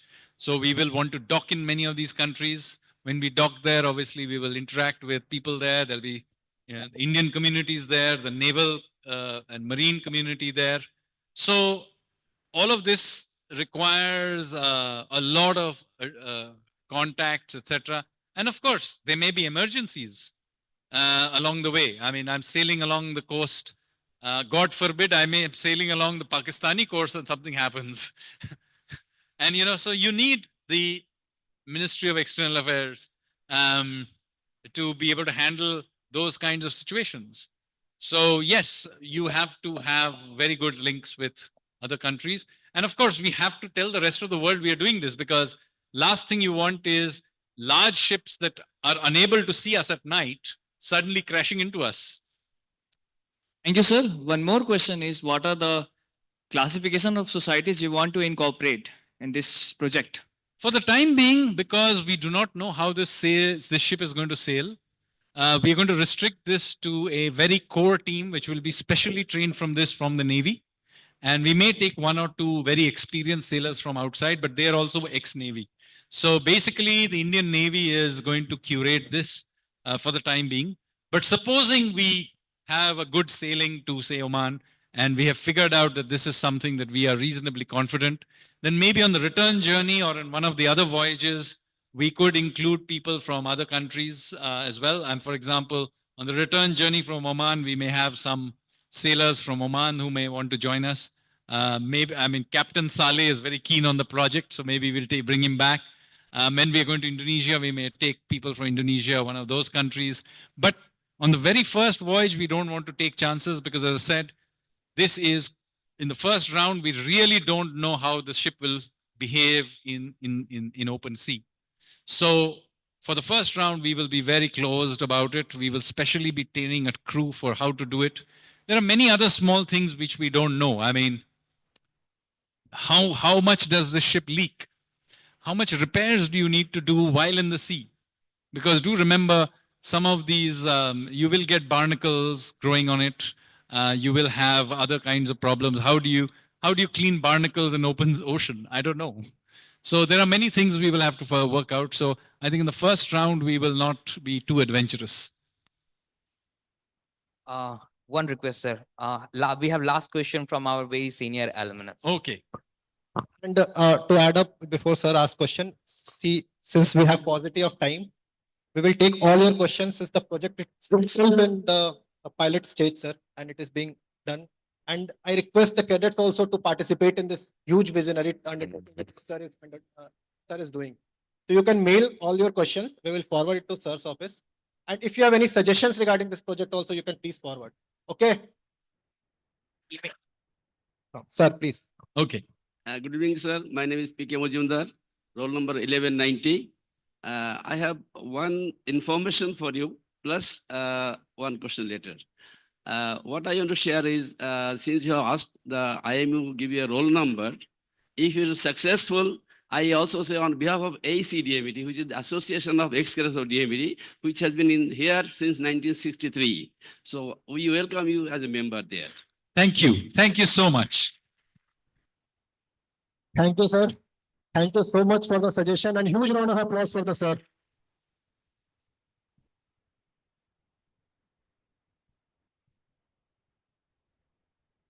So with this, we come to the end of the Q&A session. We have a request from Cadet Aman Raj. I have not finished my question. Hasn't finished. No, what I'm asking, sir, is what about the preservation of the wood? What do you have in mind? Preservation of the wood. So we are going to polish this with lime and kudrus. But before that, we are using coconut oil and sardine oil to first soak it in to as I said, the problem obviously is that of smell. And I have been told that the sardine smell goes away, but doesn't always entirely go. You just get used to it. And then we are going to use lime to chalk it. And we are going to also use that red brick pigment also is used. These are all traditional things that are mentioned. And of course, between the joints, we are using the kudrus gum. Sir, in this regard, I have little information. In Bengal, they use alcatra, tar, for safeguarding the wood. So this is where is this? What is this exactly? Is it it's tar. Heated charcoal. Okay, if you give me the technology, I can ask them to see if there is a mention of it in the texts. We'll see. We'll test it out. Sir, this can be made also from the palm tree juice that you make good, but which is the raw part. So they make. Can you give me some write-up of how exactly the technique is?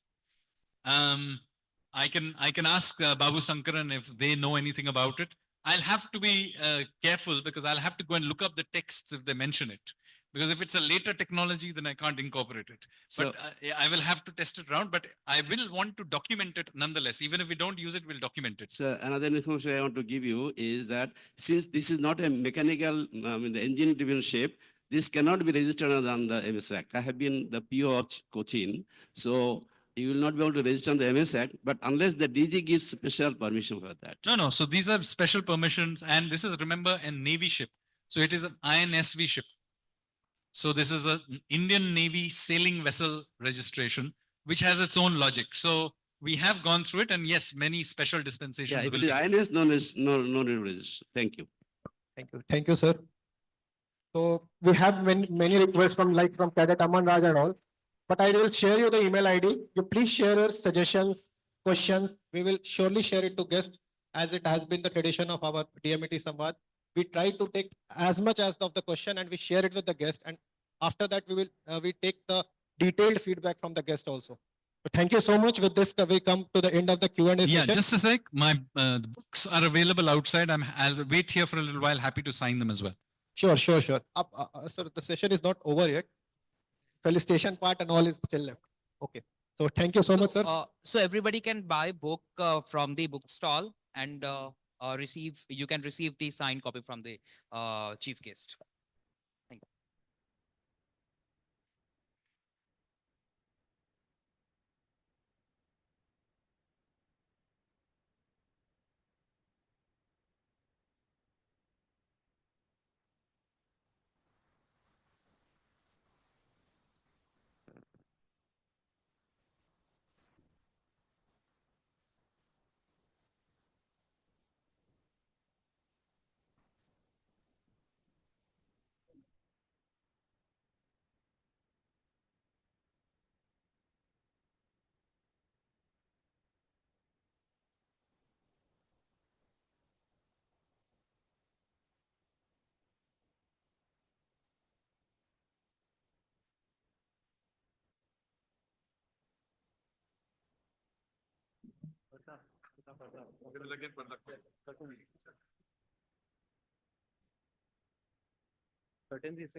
What am I saying?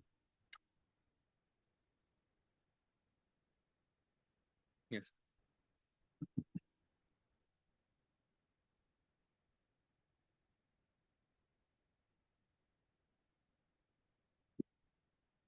Well, indeed, that was a very interactive question and answer session that we just witnessed.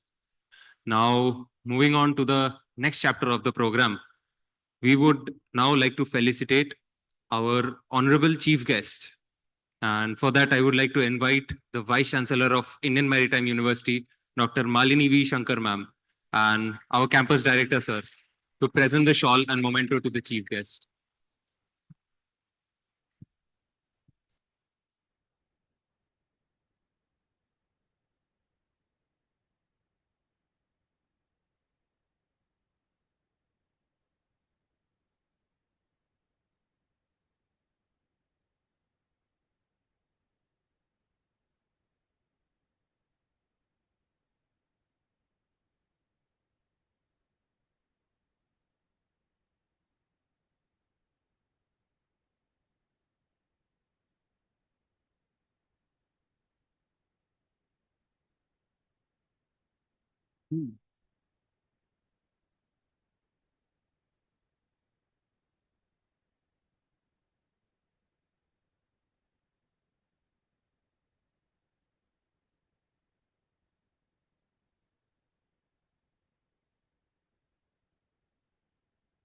Now, I would like to call on the stage our senior most DMET faculty, Associate Professor Ishwar Arun Kishore, sir, Shri Ashutosh Kashyap, sir, and Shri Harsh Sinha, sir, to present another memento to the chief guest on the behalf of DMET Samvad.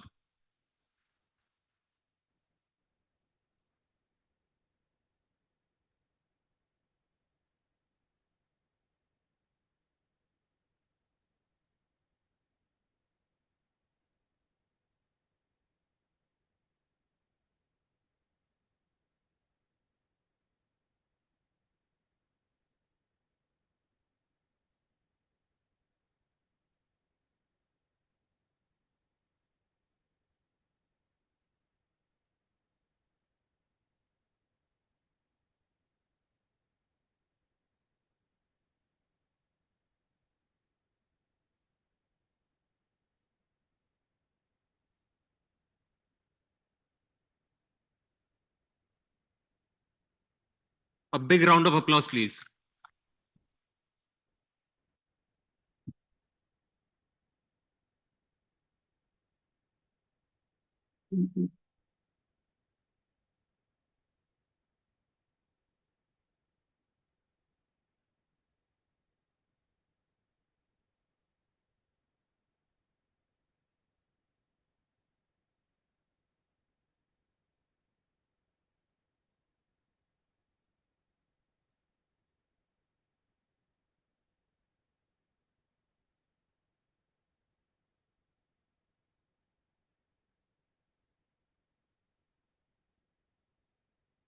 Thank you very much, sir. Thank you very much, ma'am. Now, I very heartily invite our Honorable Vice Chancellor of Indian Maritime University, Dr. Malini V. Shankar ma'am, for addressing the gathering. Ma'am, please.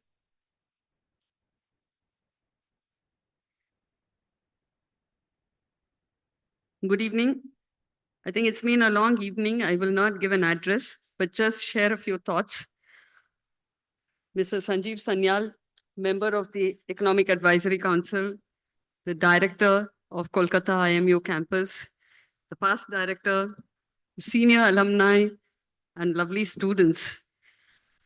Such a fascinating story and related to us in such a fascinating manner, bringing to us the history and heritage of centuries when India was at the peak of its maritime capacity. It's even more fascinating to see that with that technology, they sailed the vast seas. And some of the slides that were shown, actually in today's world, you could get the data regarding the ocean currents from Indian scientific institutions. But 2000 years ago, 1000 years ago, they did not have that scientific data. And they still had their observation skills to ensure that they sailed across the fiercest oceans to get to their destinations. Sir, I just want to share a few things. I was DG shipping before I became Vice Chancellor, and I had the occasion to visit Mandvi. Absolutely fascinating. When I thought of wooden ships, for me, wooden ships was these small ships, small boats that were shown. But I found that these wooden ships are 1,000-tonners. They have been plying, we've heard of wooden dhows. These wooden ships have been plying across the Arabian Sea between the west coast of India to the Middle East for centuries. I was on a vacation to Kutch when I took a detour and said, I want to see a ship being built. And I was absolutely stunned to see the magnitude of the ship being built. And these were being built, supervised by not modern engineering graduates, but people who knew shipbuilding, who felt shipbuilding. It was not stitching technology, but it was interlocking technology, wooden boats, wooden ships, and they were using fish oil, which didn't smell because I was there when they were applying it. They've been sailing across these seas for, as I said, centuries, and they say that they have not had a single accident in the last 50 to 100 years that it's been recorded. They have their own system of how to bring it back and maintain it, etc. And their grouse, when I went in my capacity as Director General Shipping was, the trade was reserved for them post-independence. For example, if you had to import dates from Iran, they could be imported only using these wooden ships. Now, post-liberalization, that facility disappeared, and they were struggling to see how to survive. And yes, I think the senior alumni alumnus did say that this can't be classified under the IRS. But sir, the Merchant Shipping Act of India is perhaps, correct me if I'm wrong, the only act which actually recognizes the seaworthiness of these wooden ships that can sail in the high seas. There is simply no other country in the world which recognizes in its legislation the presence of wooden ships. Okay, it says it is not motored, but actually they have motors, but it recognizes this is the only country because there are ships being built elsewhere and they want to register it under the Indian Act because there is a provision for it. Regarding, there were questions on why we lost our skills, why we lost our premier position.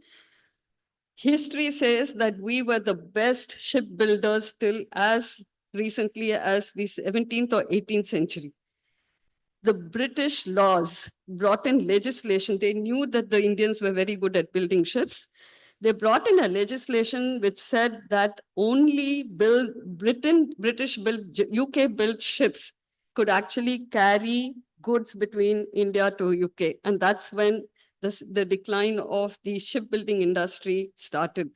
There is a revival now by the government, and hopefully we'll get the legislation and the ecosystem right to ensure that we go back there. So I would really urge the cadets and the director to organize visits to the Stitched ships in Goa, also to Mandvi. So just for information, we reviewed and revised the curriculum of the university. I'm also very fascinated and passionate about the heritage and history of, among other things, of shipbuilding. And we have actually included a history of shipbuilding in the curriculum, in the revised curriculum across the schools, across naval architecture, marine engineering, and nautical science. So the students do get an idea. I think we need to know about our history and heritage. Yes, this cannot be commercial. It has to be modernized, but we need to know about our hoary past. And I think this talk that was given by Mr. Sanyal would have widened the perspective of each of the students. And finally, I would like to say that I actually had a question for you, which was not related to the topic, saying, you are an economist. What made you get so passionately into shipping and oceans? I think that we'll leave that for another day. For the moment, please let us give a big hand for this fascinating story.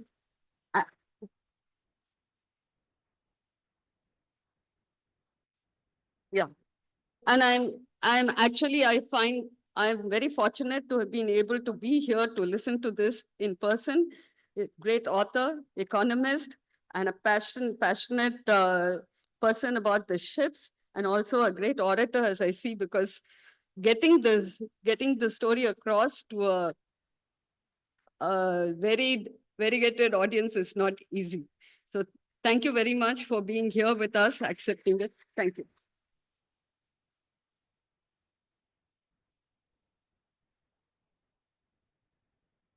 Thank you, ma'am, for your efforts to impart the ethos of DMET into the cadets and for enlightening us with your knowledge. I would kindly request respected Vice Chancellor, ma'am, to kindly remain on the stage for the felicitation ceremony. Now, to felicitate our Honorable Vice Chancellor, ma'am, I invite Commodore Ashok Balsar to the stage.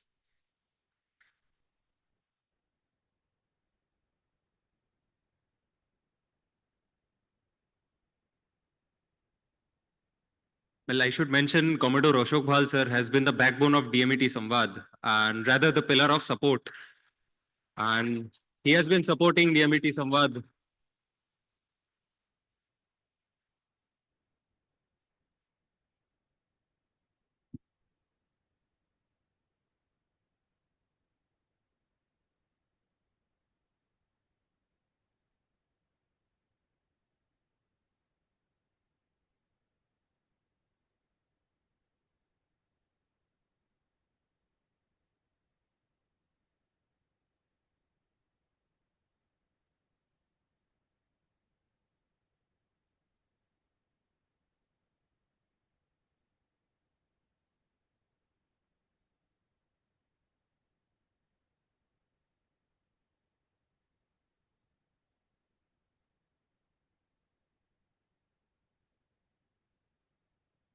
I would request respected Vice Chancellor, ma'am, to kindly take a seat.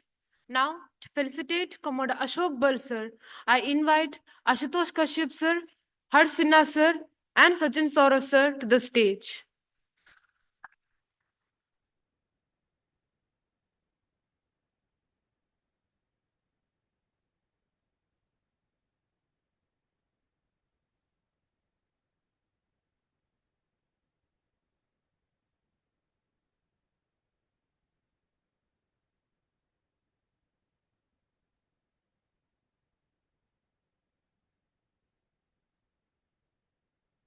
Well, a few words about Commodore Ashok Bhal sir. He has been our former campus director, a great naval leader, naval veteran.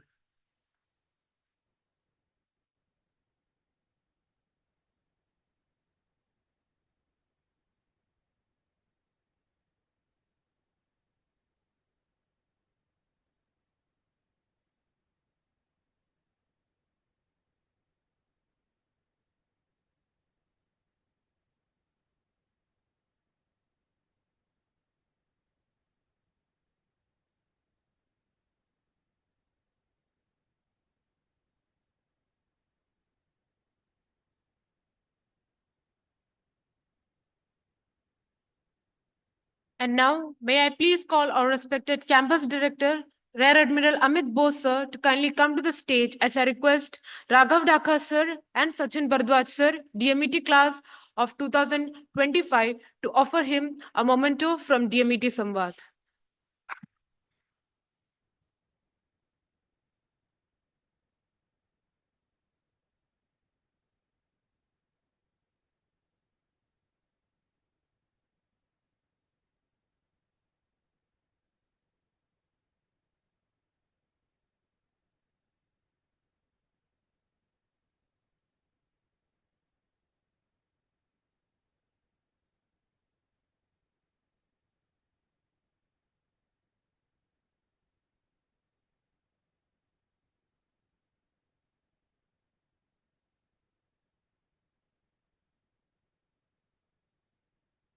I request Director sir to kindly take his seat.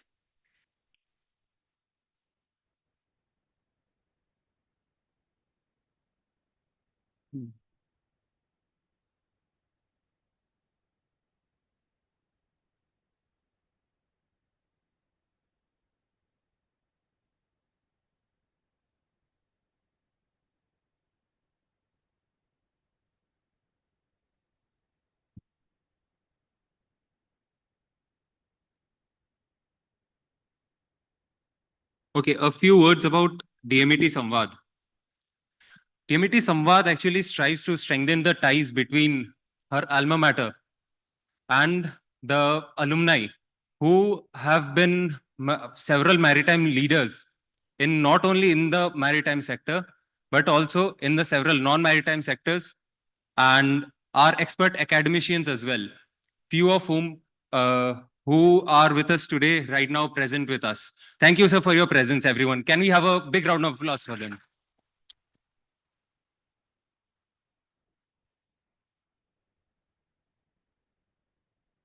So DMET Samvad was found, it was found by Shri Harsh Sinha sir, who is a pass out batch of, who is an alumni from the batch of 2020, along with Shri Sachin Kumar Mahato sir, again a pass out batch of 2020. And under his initiative basically, and under the advisory of Shri Sachin Saurav sir, and with the guidance of Commodore Ashok Bhal sir, our former campus director, DMET Samvad has conquered heights because from the first offline session that had been conducted, which was with Commander Gaurav Agarwal sir, one of our most glorious alumni of DMET, and with, of course, the man himself, Commodore Ashok Bhal sir. We have come and we have conquered great heights. From the first session to numerous sessions with several maritime industry leaders, DMET Samvad has now concluded to the 38th session, the first session which is being held offline on the very grounds of DMET. So this is indeed a matter of pride when I narrate to you, when I speak to you as the host for today's session. DMET Samvad has also helped this campus get a lot of exposure, not only, of course, around the alumni network, but also around the globe, among other maritime training institutes and also other industries. We have had many industry professionals visit our campus, including many people from Greece, Norway, and several other European companies who are general managers. One of our alumni, Shri Anubhav Garg, is the Chief Operating Officer, COO of NYK Ship Management. And along with him, we have also had Japanese dignitaries who came straight from the head office from Tokyo to visit this campus and see what true marine engineering training is like. Now,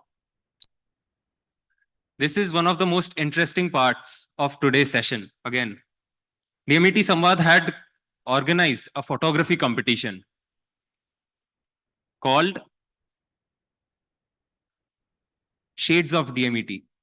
Now, as we are very close to announcing the winner of Shades of DMET, and trust me, this is one of the most coveted awards that one cadet can ever aspire of as far as DMET Samvad appreciation is concerned. May I please ask Shri Sachin Saurabh sir to announce the name of the winner, please.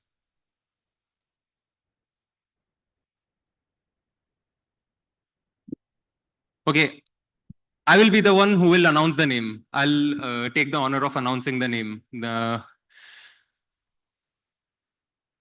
Okay, now this is a very, happy moment for me as I announce my batchmate Cadet Aditya Nair H, who has won the first prize. Can we have a big round of applause? I would like to ask Sachin Saurabh sir.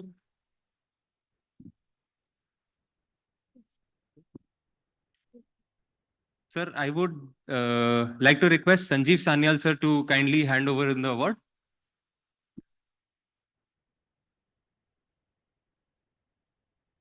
Congratulations, Aditya. Congratulations.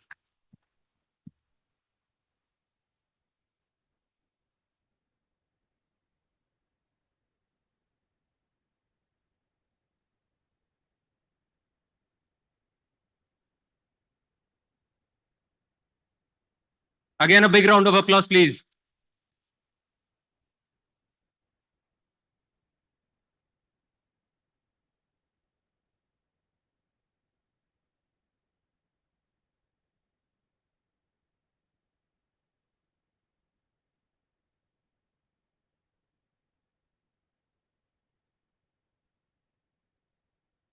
Now, as we come to the conclusion of this insightful event, it is essential to express our heartfelt gratitude to those who have contributed to the success of this event.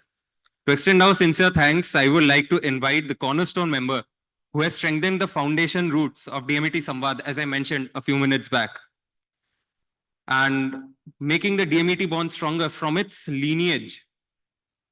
Mr. Sachin Saurabh sir, roll number 8464, DMET class of 2021, to deliver the vote of thanks to you. Can we have a big round of applause again, please?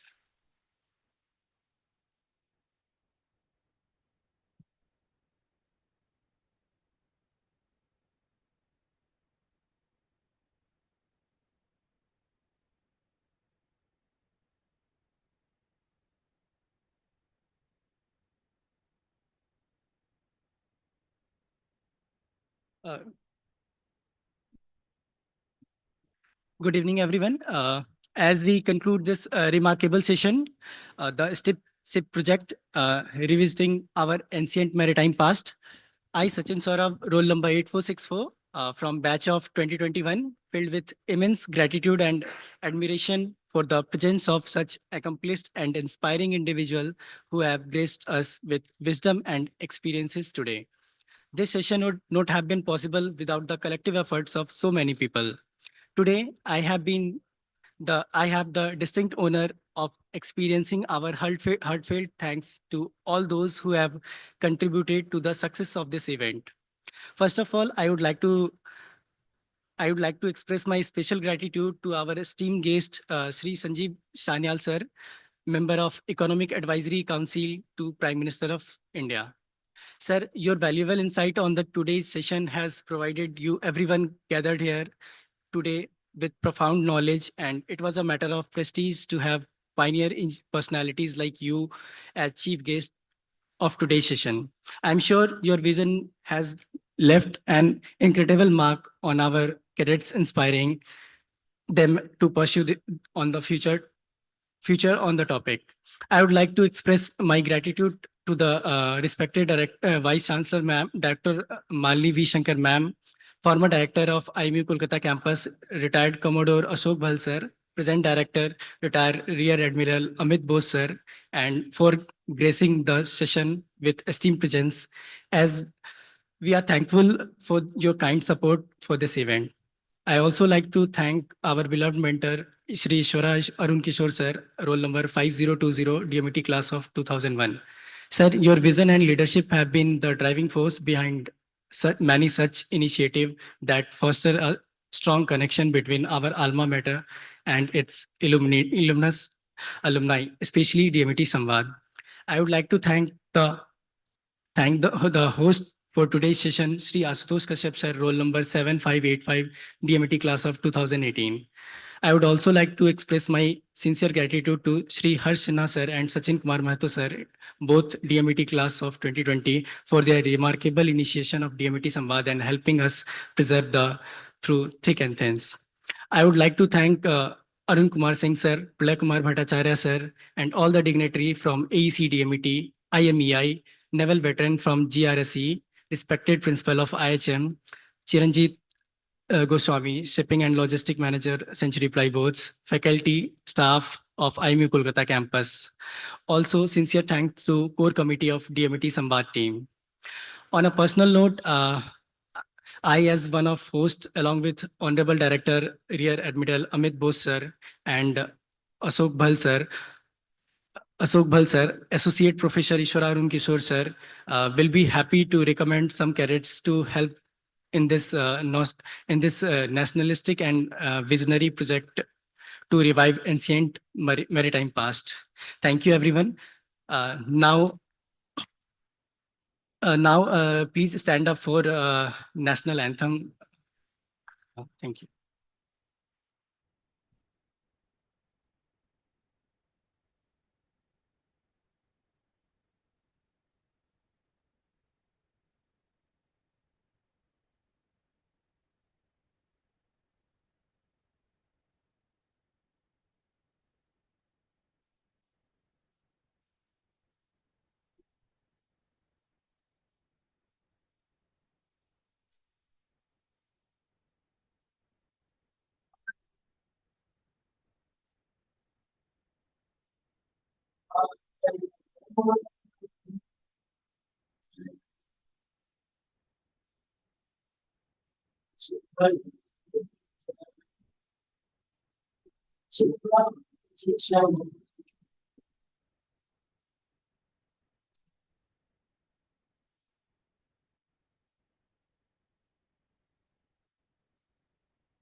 Thank you, everyone.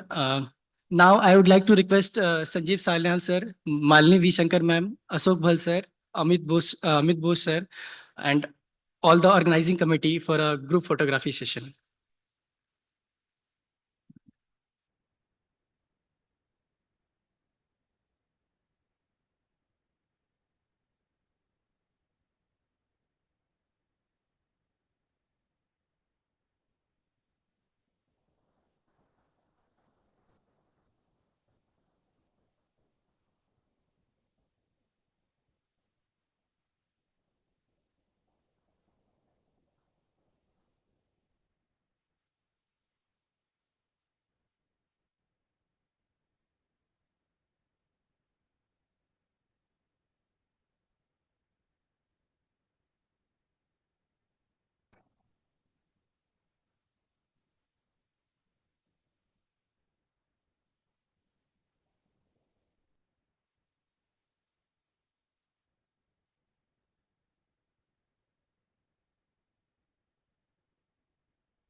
I would like to announce that we have organized a high tea ceremony right after the event, and I would request the guests to remain seated as we proceed towards the next chapter of the event.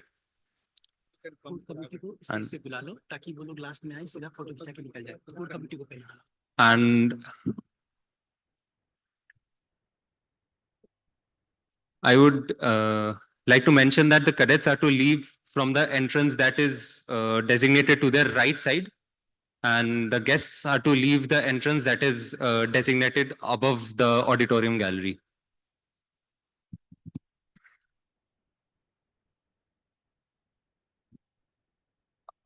I request the honorable dignitaries to please come up on the stage. We can have one group photograph. Actually, the cadets want a group photograph. Cadets, please assemble on the backstage, please. Please, organizing team. Please.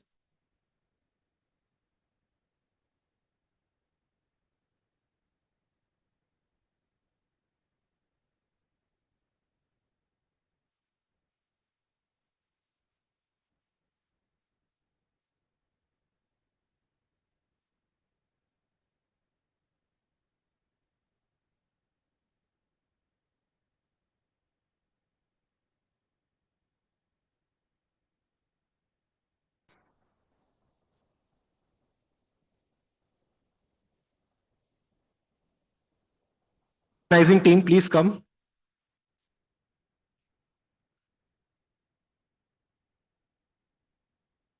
Organizing team who are in the backstage, please come. Please join.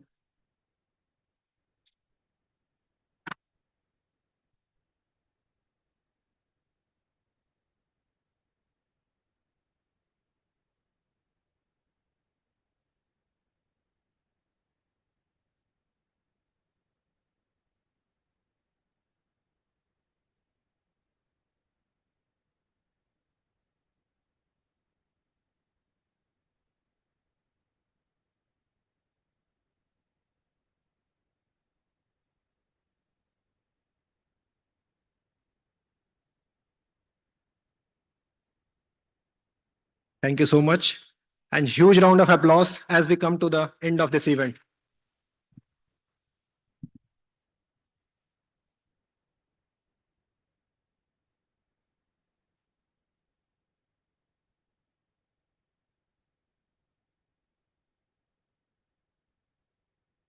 There is a book stall of the books which are written by our honorable chief guest. If anyone would like to purchase it or have a look, they can.